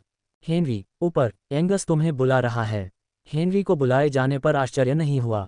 वह और ट्रिस एक टास्क के लिए न्यू फ्रॉयडन गए थे और घायल अवस्था में लौटने का मतलब था कि उन्हें ब्रीफिंग देनी थी। ट्रिस पर एक आखिरी नज़र डालने के बाद, जिसकी सांसें सामान्य लय में आ गई थीं, हेनरी मेडिकल बे से बाहर चला गया। स्टीफन उसके पीछे चला गया और चार्ल्स के नेतृत्व में वे सीढ़ियां चढ़े और मीटिंग हॉल में प्रवेश किया। गिरोह के अन्य सदस्य, विशेष रूप से वे सभी जो ट्रेन जॉब का हिस्सा थे, वहां थे। हेनरी ने पिछले कुछ दिनों में डेवॉन और डाना को ज्यादा नहीं देखा था और जब वे अभी भी नापसंदगी से उसे घूर रहे थे तो उसने चुपके से अपनी आंखें घुमाईं। हेनरी, बेटा, एंगस ने कहा, क्या हुआ? हेनरी ने एंगस की ओर देखा और फिर गैंग लीडर से थोड़ी दूर स्थित चेस्ट की ओर देखा। वही चेस्ट जिसे उन्होंने ट्रेन में चुराया था, अभी भी उतना ही सीलबंद था जितना उस दिन था। न्यू फ्रॉयडियन में हमारे खिलाफ कोई वांटेड पोस्टर नहीं था। शेरिफ स्टेशन के पास ट्रेन में क्या हुआ, इस बारे में कोई सुराग नहीं था। लेकिन जब ट्रिस और मैं कुछ ड्रिंक्स के लिए सैलून में गए तो कुछ लैंडलॉर्ड लड़के अंदर आ गए। हेनरी ने जो कुछ हुआ था उसका संक्षिप्त सारांश दिया। पीछा और वाइकर्स के साथ अंतिम झड़प जिसके कारण ट्रिस घायल हो गई। बेशक, उसने सिस्टम और अल्मिनिस्टर स्टॉक से प्राप्त वस्तुओं के उपयोग से संबंधित सभी विवरण छोड़ दिए। स्टीफन ने पहले दांत पीसते हुए बात की। उसकी घायल बहन की छवि अभी भी उसके दिमाग में ताज़ा थी। वाइकर्स, मीटिंग रूम में सभी ने हेनरी की कहानी के उस विवरण पर विशेष रूप से भौहें सिकुड़ी। और फिर डेवन ने नाक सिकुड़ी। तो ट्रिस इतनी घायल हो गई और तुम यहाँ बिल्कुल स्वस्थ खड़े हो। दिलचस्प। हेनरी ने इस इशारे पर भौहें सिकुड़ी।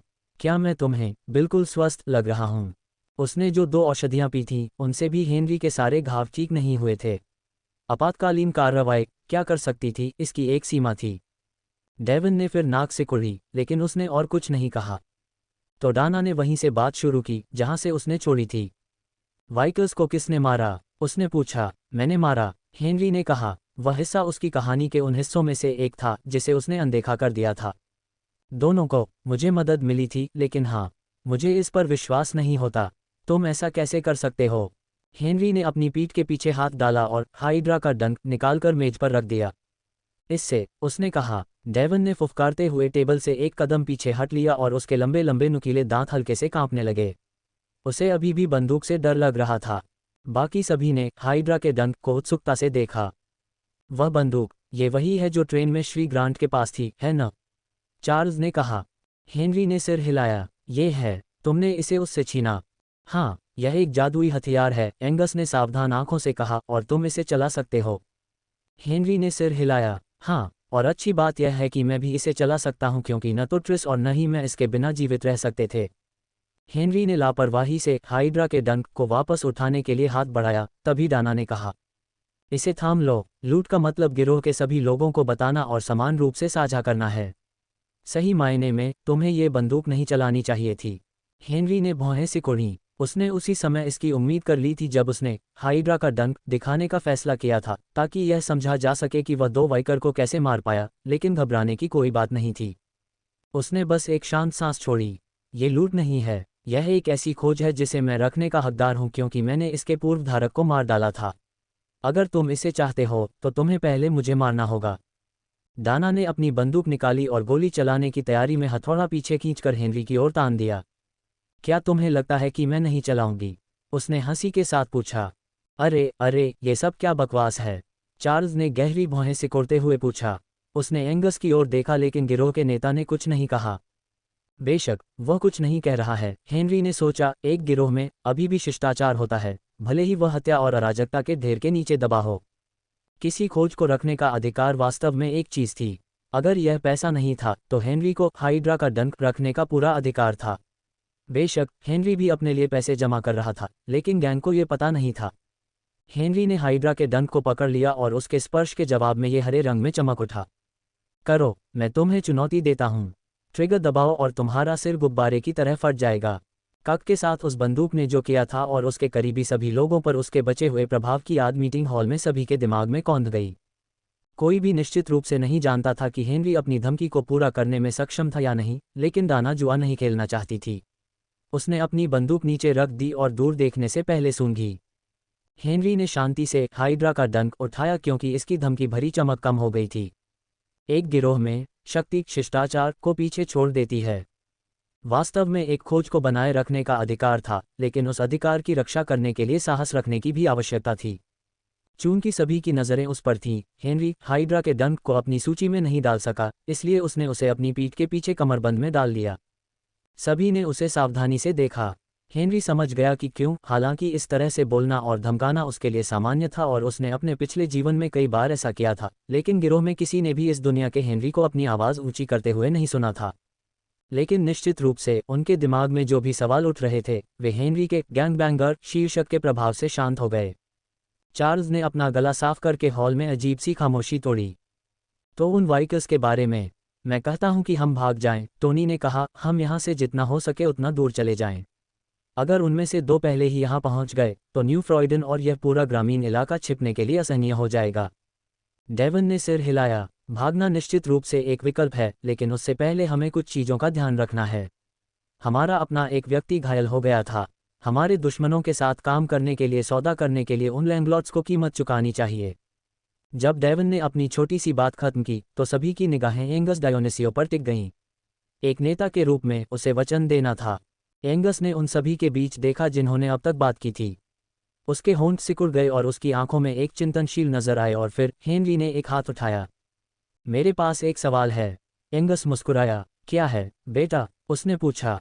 वाइकर क्या है? हेनरी ने पूछा। क्या तुम अभी गंभीर हो रहे हो? डेवन ने पूछा, जैसे कि हेनरी ने अभी अभी सबसे बेवकूफ़ सवाल पूछा हो।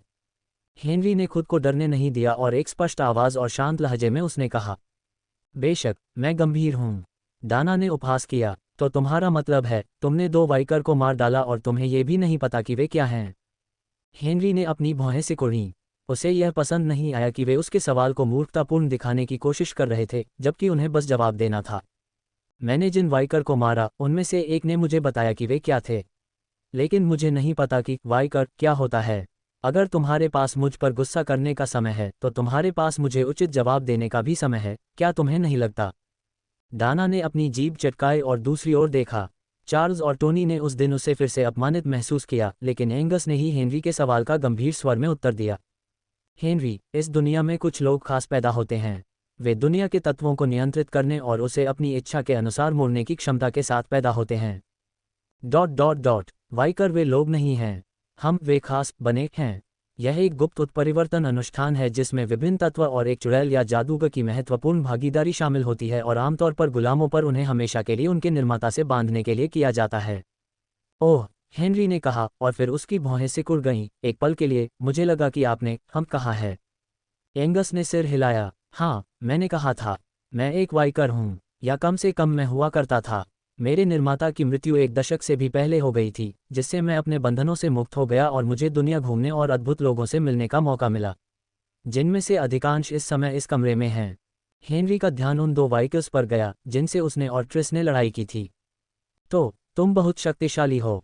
एंगस हंसा, एक गहरी हार की उदासी भरी हंसी।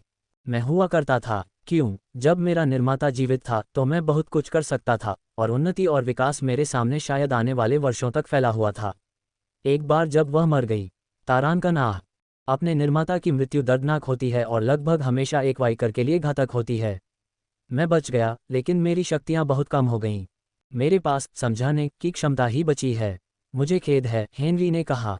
चिंता मत करो, एंगस ने कहा। मैं अपने बंधनों से मुक्त होकर खुश था, लेकिन मुझे गौरवशाली दिन याद आते हैं। अब काम की बात पर आते हैं। डेवन सही कह रहा है। हमें लैंडलॉर्ड्स के खिलाफ जवाबी हमला करना है, लेकिन हमें सावधानी से ऐसा करना चाहिए और एक पल की सूचना पर इस जगह को छोड़ने के लिए तैयार रहना चाहिए। इस हवेली ने हमें सुरक्षित रखा है और एक अभिशाप की किंवदंती के कारण हमें गोपनीयता दी है, लेकिन ये लैंडलॉर्ड्स के खिलाफ हमेशा के लिए नहीं रहने वाला था और निश्चित रूप से आक्रमणकारी वाइकर्स के खिलाफ मदद नहीं करेगा। और उस संदूक के बारे में क्या? स्टीफन ने उस खजाने की ओर इशारा करते हुए पूछा जिसने ये सब शुरू किया। एंगस ने सिर हिलाते हुए कहा, यह जादू से सील है, लेकिन मैं इस पर काम करना जारी रखूंगा। मुझे यकीन है कि जो कुछ भी इसमें छिपा है वह हमारे अस्तित्व के लिए महत्वपूर्ण साबित होगा।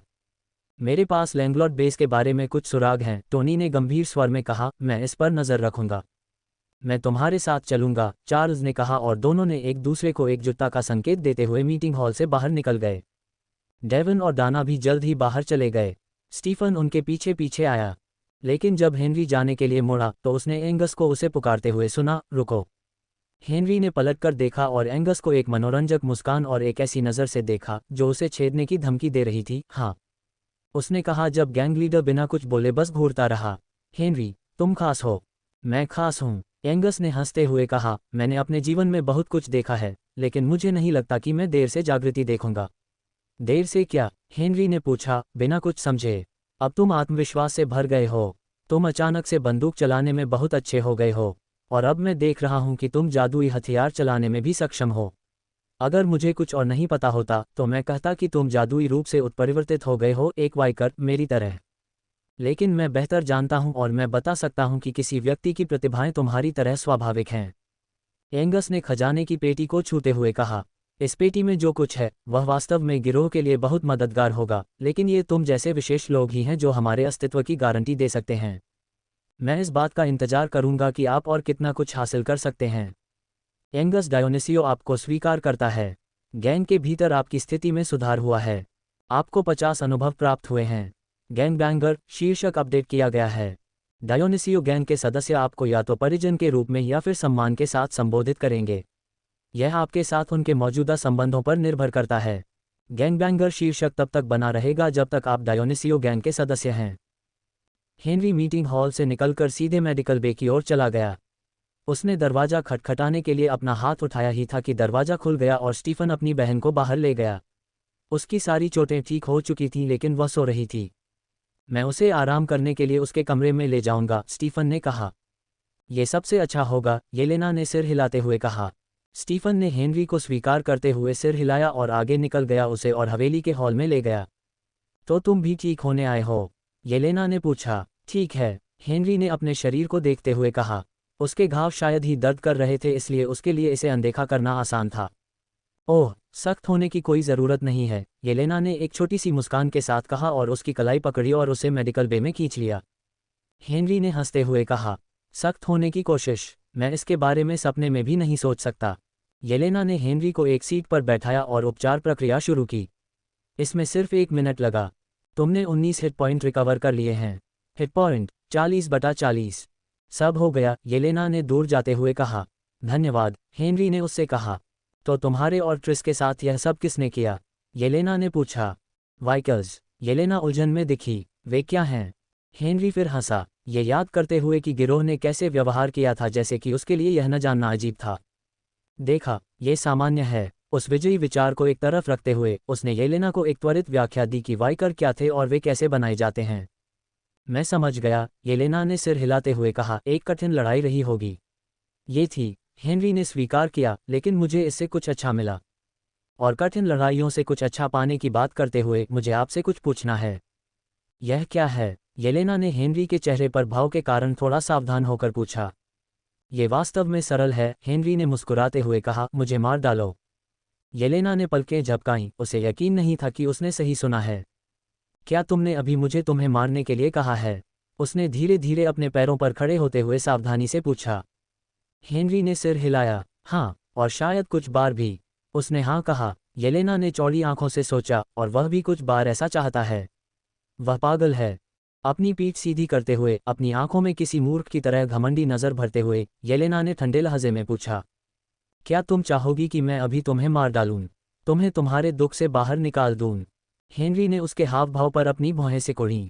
ये पहली बार था जब उसने उसे इस दुनिया में आने के बाद से और यहाँ तक कि ओल्ड हेनरी की यादों में भी ऐसा भाव बनाते हुए देखा था। ये पहली बार था जब येलेना दयालु नहीं दिख रही थी। वह अब भी उतनी ही सुंदर थी जितनी पहले थी, लेकिन अभी उसका रूप एक परी की तरह नहीं बल्कि एक उदास ठंडी सुंदरता की तरह था, जैसा कि वह हमेशा हुआ करती थी। उसकी पन्ना हरी आंखें खंजर चलाती हुई लग रही थीं। ये थोड़ा अजीब था, लेकिन हेनरी ने हिम्मत जुटाई। ठीक है, अभी नहीं। मुझे लगता है कि एक दिन के लिए लोगों द्वारा मुझे मारने की कोशिश करना मेरे लिए बहुत हो गया है, उसने कहा और कमरे में जमा तनाव को कम करने के प्रयास में एक हंसी भी जोड़ी। येलेना की दाहिनी आंख फड़क रही थी, जैसे वह गुस्से में आकर उससे सीधे सीधे यह न पूछ ले कि क्या वह पागल है। इसके बजाय उसने वही ठंडी नज़र बनाए रखी और पूछा, क्या तुम मरना चाहती हो लेकिन अभी नहीं मरना चाहती? इंतज़ार क्यों? अगर तुम जिंदगी से इतनी थक चुकी हो तो जल्दी से इसे ख़त्म क्यों नहीं कर देती? रुको, हेनरी ने कहा, तुम ऐसा कह रही हो जैसे मैं चाहता हूं कि यह निश्चित हो। ये बात येलेना के ठंडे भाव को तोड़ती है। भले ही थोड़ा सा। क्या तुम यही नहीं चाहते? उसने पूछा। क्या नहीं, मैं जीना चाहता हूँ, हेनरी ने उसकी बातों पर आंखें फैलाकर कहा। लेकिन तुमने तो मुझे तुम्हें मारने के लिए कहा है। येलेना ने गुस्से में अपनी आवाज़ थोड़ी ऊंची करके कहा। ठीक है, हाँ, लेकिन तुम मुझे वापस जिंदा कर दोगे? तुरंत भी, मैं पसंद करूंगी, हेनरी ने खड़े होकर कहा। तुम्हारा मतलब पिछली बार की तरह? येलेना ने पूछा। हाँ, लेकिन मुझे लगा कि वह अनुभव दर्दनाक रहा होगा, येलेना ने कहा। थोड़ा, हेनरी ने स्वीकार किया। अगर ये थोड़ा भी था तो भी दर्द था। और तुम मर गई, तुम फिर से इससे क्यों गुजरना चाहोगी? येलेना ने पूछा और फिर उसका सुंदर मुंह आकार में बन गया क्योंकि उसकी आंखों में समझ उभरने लगी। क्या ये कोई विचित्र बात है? तुम्हें दर्द से मज़ा आता है न? क्या नहीं, हेनरी ने कहा, लेकिन येलेना सुन नहीं रही थी। वह विचार में बुदबुदाते हुए उससे थोड़ा दूर हो गई। हेनरी ने हर शब्द सुना। अब सब समझ में आ रहा है। ये समझ में आ रहा है कि तुमने कहा कि तुम्हें गोली लगने से ज़्यादा दर्द नहीं हुआ। तुमने खुद को छुटकारा पाने के लिए इतनी चोटें पहुंचाई होंगी कि तुम में सहनशीलता आ गई होगी। हे भगवान, उस दिन वह गलती बिल्कुल भी गलती नहीं रही होगी। तुमने सिर्फ कुछ महसूस करने के लिए खुद को गोली मार ली। जब मैं इसके बारे में सोचता हूँ तो यह वाकई थोड़ा दुखद है। हेनरी ने अपनी नाक पकड़ी और येलेना ने बात जारी रखी और जल्द ही यह और भी बदतर हो गया। जब से तुम डेवोन द्वारा धमकाए जा रहे थे, तुम चुपके से इसका आनंद ले रहे थे। मुझे आश्चर्य है कि क्या वह इसमें शामिल था। लेकिन फिर तुम उसके सामने क्यों खड़ी हुई जबकि तुम्हें यह पसंद था? शायद वह बहुत आगे निकल गया। मुझे आश्चर्य है। हेनरी ने आगे बढ़कर येलेना के कंधों को पकड़ लिया और उसे घुमाया ताकि वह फिर से उसका सामना कर सके और उसने उसे अपनी ओर खींचा और उसकी आंखों में देखते हुए विनती भरे लहजे में कहा, कृपया कृपया रुकें, हेनरी, तुम दुखी लग रहे हो, येलेना ने आश्चर्य से कहा। यह सच था, हेनरी दुखी दिख रहा था और वह क्यों नहीं होगा। ये दूसरी बार था जब किसी ने उसे एक मसोचिस्ट के रूप में गलत समझा था। पहली बार टोनी के साथ ट्रेन में था जिसने इस बात का स्पष्टीकरण दिया कि हेनरी ने इतना अपमान क्यों सहा और अब वह अपने लिए खड़ा हुआ। मैंने सोचा कि मुझे मरने और वापस जीवन में आने के लिए कुछ अनुभव मिलेगा। ये सारी विचित्र बातें कहाँ से आ रही हैं? मैं एक मासोकिस्ट नहीं हूँ। ओह, तुम नहीं हो? येलेना ने पूछा। मैं नहीं हूँ, लेकिन तुम अब भी चाहते हो कि मैं तुम्हें मार दूँ?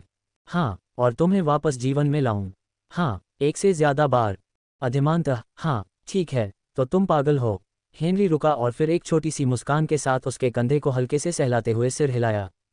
हाँ, चलो ऐसा करते हैं, उसने कहा। क्या तुम ये करोगे? क्या तुम मेरी मदद करोगे? येलेना ने उसकी आंखों में झांका और फिर अपना सिर हिलाया। ठीक है, मैं इसके बारे में सोचूंगी। हेनरी को मृत्यु के विचार से खुशी नहीं हुई, लेकिन अगर बार बार पुनरुत्थान उसे भारी मात्रा में एक्सपी के साथ पुरस्कृत करने जा रहा था जो बदले में उसे मजबूत बना देगा, तो उसे इसका लाभ न उठाने का कोई कारण नहीं दिख रहा था। हालांकि मेडिकल वार्ड छोड़ने से पहले हेनरी को याद आया कि निक्स को गोली लगी थी और उसने येलेना से उसे ठीक करने में मदद करने के लिए कहा। वह सहमत हो गई। लगभग ऐसा लग रहा था कि उसे मारने के विषय को खत्म करने में खुशी हो रही थी। घटनापूर्ण दिन आखिरकार समाप्त हो गया और अगली सुबह हेनरी ने अपने ध्यान अभ्यास के अंतिम दिन के लिए अपने पैरों को पार किया। वह गतिविधि के लिए इतना अभ्यस्त हो गया था और अपनी धारणा पर इसके प्रभावों का आनंद लिया और उसने फैसला किया कि एक बार यह खत्म हो जाने के बाद वह इसे जारी रखने के लिए समय निकालना सुनिश्चित करेगा, खुद को शांति में डुबोने के लिए। क्वेस्ट पूरा हुआ। आपको 5 अनुभव प्राप्त हुए हैं। आपने 7 मानसिक अनुभूति क्वेस्ट सफलतापूर्वक पूरे कर लिए हैं। अनुभूति जोड़ 1, अनुभूति 7 8 से ज़्यादा। हेनरी ने खुद पर मुस्कुराया। जिस आंकड़े को उसने शायद सबसे ज़्यादा नज़रअंदाज किया था, उसे आखिरकार अपडेट मिल गया, लेकिन सिस्टम की सूचनाएं अभी खत्म नहीं हुई थीं। ध्यान में आपके धैर्य को स्वीकार किया गया है और आपके भीतर एक नई शक्ति विकसित हुई है। हेनरी ने दर्द के कारण नहीं बल्कि अपने शरीर के भीतर जादुई ऊर्जा के कारण कहा जो उसकी आंखों की ओर बह रही थी और उन्हें एक सूक्ष्म चमक दे रही थी क्योंकि उसके नेत्र सॉकेट में हर तंत्रिका को एक साथ तालमेल बिठाने और साधारण दृष्टि से कहीं ज़्यादा काम करने के लिए कुछ अलौकिक बढ़ावा मिला था। आपने बोधगम्य कौशल लेस दैन अंतर्दृष्टि ग्रेटर दैन को अनलॉक कर लिया है। लेस दैन अंतर्दृष्टि लव 1 ग्रेटर दैन। विवरण: अपनी जादुई ऊर्जा और अपने विस्तार योग्य बोध के संयोजन से आपने अपने आसपास के प्राणियों की शारीरिक, मानसिक और जादुई क्षमताओं आंकड़ों के विवरण को देखने की क्षमता प्राप्त कर ली है। लागत: निरंतर सक्रियण के प्रति 1 मिनट में 1 मन पॉइंट। नोट: ये कौशल केवल आपके बोध आंकड़े के साथ स्तर बढ़ाता है। हेनरी क्रॉस लेग्ड रहा और अपने नए कौशल का विवरण बार बार पढ़ता रहा और जैसे ही उसकी आंखों में सूक्ष्म चमक मन पड़ने लगी, वह अपने पैरों पर खड़ा हो गया, अपने दरवाजे पर चला गया, उसे खोला और अपने कमरे से बाहर निकल गया, इसे परखने के लिए तैयार। हेड्रॉन मैंशन के आंगन में, जहां गिरोह के अधिकांश लोग अपना समय विभिन्न गतिविधियां करते हुए बिताते थे, हेनरी की नज़र सबसे पहले गुड ओल्ड जो पर पड़ी, जो गिरोह के कुछ सदस्यों को दैनिक कामों के माध्यम से निर्देशित कर रहा था। डायोनिसियो गैंग किसी भी तरह से बड़ा नहीं था, लेकिन उनके पास मुख्य बल की तुलना में अधिक सदस्य थे जो अपने सबसे खतरनाक कामों के लिए बाहर जाते थे। ये सदस्य उन कर्तव्यों का ध्यान रखते थे जिन्हें गैंग के उच्च श्रेणी के सदस्य नहीं कर सकते थे। उन्हें कोर ग्रुप कहा जाता था। पदानुक्रम के मामले में पुराने हेनरी को बहुत ऊपर होना चाहिए था, लेकिन कभी कभार जेबक्तरी के अलावा किसी भी उपयोगी कौशल की कमी ने उन्हें कोर ग्रुप में डाल दिया। गुड और जो पर अपनी नज़र रखते हुए हेनरी ने अपनी आंखों में जादुई ऊर्जा का आह्वान किया और जैसे ही उसने अपना नया कौशल सक्रिय किया, उनमें एक सूक्ष्म चमक आ गई। सक्रिय करना अंतर्दृष्टि $1 ग्रेटर दैन। नाम: गुड ओल्ड जो। जाति: मानव। नौकरी: टास्कमास्टर। स्वास्थ्य: 60। शक्ति: 17। चपलता: 6। सहन शक्ति: 7। तारांकन टिप्पणी: एक आदमी जो अपनी शारीरिक चरम सीमा से बहुत दूर है और अपने शरीर की इतनी कम देखभाल करता है कि उसके शारीरिक आंकड़े, साथ ही स्वास्थ्य, खराब हो गए हैं। उसे मारने के लिए गोली की जरूरत नहीं होगी। उद्धरण चिन्ह अल्पविराम उद्धरण चिन्ह। हेनरी ने स्क्रीन को देखा, अवाक। उसने टिप्पणियों की उम्मीद नहीं की थी और फिर भी जब उसने इसे पढ़ा तो उसे लगा जैसे वे उसके अपने शब्द थे। उसने निश्चित रूप से जो के बारे में उन दिनों में सोचा था जब वह उस आदमी की देखरेख में अपना काम करता था। आगे बढ़ते हुए हेनरी ने बड़बड़ाते हुए कहा, अपनी आंखों में अभी भी अंतर्दृष्टि ग्रेटर दैन की चमक के साथ वह आंगन में घूमता रहा जब तक कि उसकी नज़र आंगन के उस पार डेवोन पर नहीं पड़ गई। अंतर्दृष्टि ग्रेटर दैन का उपयोग करने के लिए इससे बेहतर लक्ष्य और क्या हो सकता था।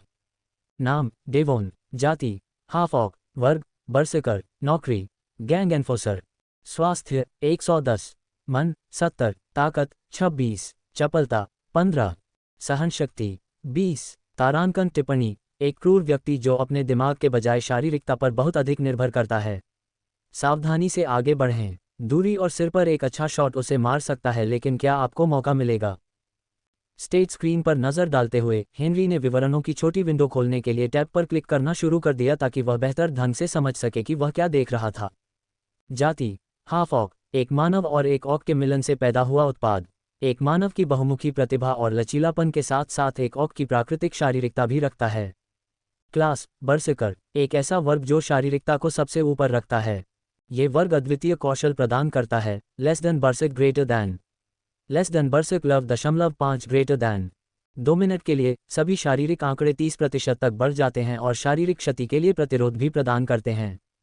सक्रिय करने के लिए मन की आवश्यकता होती है। नौकरी: गैंग एनफोर्सर।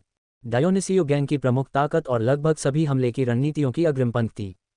करिश्मा में वृद्धि प्रदान करता है और गिरोह के दुश्मनों के साथ साथ इसके सदस्यों को डराने की क्षमता में सुधार करता है। गैंग एनफोर्सर के विवरण को पढ़ते हुए हेनरी ने निष्कर्ष निकाला कि यदि उसके पास ये होता तो यह नौकरी के बजाय एक उपाधि होती। उसने यह अनुमान इसलिए लगाया क्योंकि न केवल उसके पास जॉब टैब पूरी तरह से नहीं था, बल्कि गैंगबैंगर शीर्षक का वर्णन गैंग एनफोर्सर के साथ कुछ समानताएं रखता था।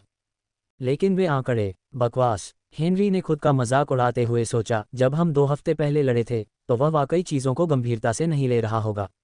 उस समय हेनरी इस दुनिया में आया ही था और उसे अच्छी तरह याद था कि उसके आंकड़े डेवॉन की स्टेज स्क्रीन पर जो दिख रहे थे उसके 1/3 भी नहीं थे। डेवॉन को अंकोश में लात मारने में वह सिर्फ इसलिए कामयाब हो पाया था क्योंकि हाफ ऑक अभी भी इस तथ्य से लड़खड़ा रहा था कि हेनरी ने वापस लड़ने की हिम्मत की थी, और इसलिए भी कि हालांकि वह मजबूत था, गले पर वार अभी भी चुभता था। अच्छा, ये जानना अच्छा है कि क्रॉच किक एक विश्वसनीय रणनीति बनी हुई है, हेनरी ने सोचा और अपने सिर को हिलाते हुए वह मुड़ा और हवेली में वापस चला गया। जब वह हवेली के हॉल में टहल रहा था, हेनरी अभी भी डेवन की स्टेज स्क्रीन को देख रहा था और जो उसके ठीक बगल में था, लेकिन उसे ये तय करने में देर नहीं लगी कि तुलना करने का कोई कारण नहीं है। आंकड़े बहुत अलग थे, हालांकि उनमें एक बात समान थी, धारणा स्टेट। हेनरी ने बड़बड़ाते हुए कहा, उनके पास धारणा स्टेट नहीं है। जब उसने अपनी स्टेज स्क्रीन पर धारणा के विवरण पर क्लिक किया था तो सिस्टम ने उसे बताया था कि ये दुनिया के तत्वों को समझने की उसकी क्षमता का एक माप है। ये भी इस बात के अनुरूप था कि कैसे ध्यान ने इसे बेहतर बनाने में मदद की थी। तो क्या इसका मतलब ये था कि किसी और के पास धारणा नहीं थी? नहीं, नहीं, हेनरी ने अपना सिर हिलाते हुए कहा, मैं सिर्फ इन दोनों के साथ यह निष्कर्ष नहीं निकाल सकता। मुझे किसी तीसरे की राय की ज़रूरत है, किसी तरह की, जो हमें यहाँ लाता है। हेनरी मेडिकल बे के दरवाजे पर खड़ा था। उसे याद आया कि जिस दिन येलेना ने उससे पावर टेस्ट मांगा था, उस दिन उसने कितनी शक्ति का इस्तेमाल किया था और वह उत्सुक था कि उसकी स्टेट स्क्रीन कैसी दिखेगी। साथ ही वह कल किए गए बेवकूफ़ी भरे अनुरोध का जवाब चाहता था। तारांकन दस्तक दस्तक। कौन है? हेनरी। हेनरी ने कसम खाई थी कि उसने दरवाजे के पीछे से कराहने की आवाज़ सुनी होगी, लेकिन कुछ सेकंड बाद दरवाज़ा खुला और येलेना वहाँ खड़ी थी, हमेशा की तरह खूबसूरत, उसे घूर रही थी। मैं अभी भी इसके बारे में सोच रही हूँ, उसने कहा। ठीक है, हेनरी ने उसके चेहरे पर भाव देखकर अपने होठों पर मुस्कान लाते हुए कहा, क्या मैं अंदर आ सकता हूँ? क्यों? हेनरी ने पलकें झपकाईं जैसे कि वह सवाल सुनकर आश्चर्यचकित हो गया था, लेकिन वह जल्दी से संभल गया और अपनी मुस्कान बनाए रखी। तुम अभी भी मुझसे एक सवाल पूछना चाहती हो? तुम भूली नहीं, है न? उसने पूछा। येलेना रुकी, लेकिन ये स्पष्ट था कि वह भूली नहीं थी। वह पीछे हटी और उसे अंदर आने का इशारा किया। हेनरी ने ऐसा किया और ठीक उसी समय मुड़ा जब वह दरवाज़ा बंद कर रही थी और उसका सामना करने के लिए मुड़ी। लेस दैन इनसाइड लव दशमलव एक ग्रेटर दैन को सक्रिय करना। Less than inside greater than लक्ष्य पर विफल हो गई है क्या? हेनरी ने अपनी आंखें चौड़ी करके मन ही मन पूछा। जरूर, उसे अभी अभी यह कौशल मिला था और उसने अभी तक बहुत से लोगों पर इसका परीक्षण नहीं किया था, लेकिन उसे उम्मीद नहीं थी कि वह इतनी जल्दी दीवार से टकरा जाएगा। इसलिए उसने ध्यान से देखा और सुनिश्चित किया कि वह येलेना की बातों पर ध्यान दे। जब से तुमने वह अपमानजनक अनुरोध किया है, मैं इस निष्कर्ष पर पहुंची हूं कि तुम एक बेवकूफ़ हो और तुम में इतनी हिम्मत भी है कि मुझसे ये पूछो। येलेना ने अपने हाथों को अपने स्तनों के नीचे मोड़ते हुए गहरी भौहें सिकोड़ते हुए कहा। ऐसा कैसे? हेनरी ने पूछा। उसकी आंखें अभी भी लेस दैन अंतर्दृष्टि ग्रेटर दैन की सूक्ष्म चमक दे रही थीं। जीवन पवित्र है। तुम जो प्रस्ताव दे रहे हो, वह इसके साथ खिलवाड़ करना है। जीवित और निर्जीव के बीच की रेखा पर बार बार चलना। इससे आपको क्या लाभ हो सकता है? संभावित रूप से बहुत कुछ, हेनरी ने सच्चाई से कहा। येलेना ने उपहास किया। क्या आपने सोचा है कि इसका मुझ पर क्या प्रभाव पड़ेगा? मैं समझ नहीं पा रहा हूँ, हेनरी ने सिस्टम से एक अधिसूचना प्राप्त करते हुए कहा, जबकि वह निरंतर सक्रियण के शेष 1 मिनट के लिए less than inside greater than का उपयोग करना जारी रखता था।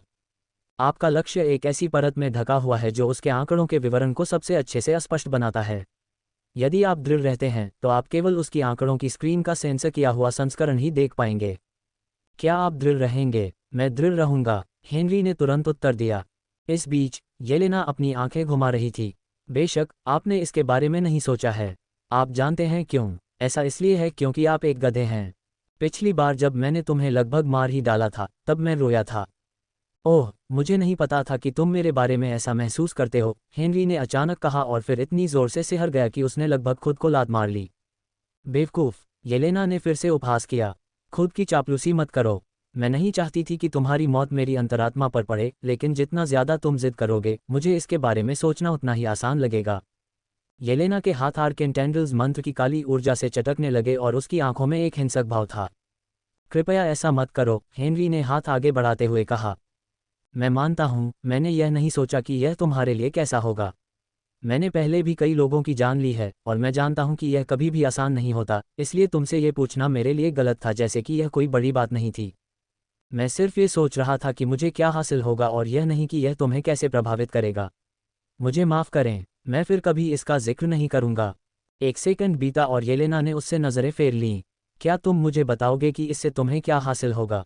अगर मैं बता भी दूं तो भी मुझे यकीन नहीं है कि तुम समझ पाओगे, हेनरी ने धीरे से कहा। उस समय येलेना की स्टेज स्क्रीन का सेंसर किया हुआ वर्शन दिखाई दिया, लेकिन हेनरी अभी तक उसे नहीं देख रहा था। बस इंतज़ार कर रहा था कि येलेना क्या कहने वाली है। अच्छा, मुझे लगता है कि चूंकि तुम सच में नहीं मरोगे, इसलिए मैं ये कर सकता हूँ। सच में? हेनरी ने एक चमकदार मुस्कान के साथ पूछा। येलेना ने उसकी ओर आंखें घुमाईं, लेकिन उसने जवाब दिया, सच में, लेकिन उम्मीद करो कि यह बहुत दर्दनाक होगा। तुम पूछने के लिए भी इसके लायक हो। हेनरी ने सिर हिलाते हुए तीखे ढंग से मुस्कुराया।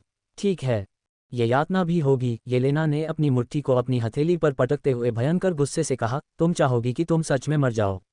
हेनरी ने अपना सिर हिलाया और हंसते हुए कहा, इसे न करने की इच्छा से लेकर इसे सबसे दर्दनाक तरीके से करने की इच्छा तक। तुम मुझे भ्रमित करते हो। ये तय होने के बाद हेनरी ने आखिरकार अपनी नज़रें हटा लीं और येलेना की स्टेट स्क्रीन पर नज़रें गड़ा दीं। नाम येलेना, जाति मानव, वर्ग चुड़ैल, स्वास्थ्य मन, शक्ति 15, चपलता 20, सहनशक्ति 15, बुद्धिमत्ता 1500, तारांकन टिप्पणियाँ, रहस्य से भरा इतिहास, सुंदरता जो फरिश्ते से लेकर ठंडी तक है लेकिन लगातार उत्कृष्ट है। ये संदिग्ध है कि क्या उसे मारा जा सकता है, लेकिन क्या आप ऐसा करना चाहेंगे?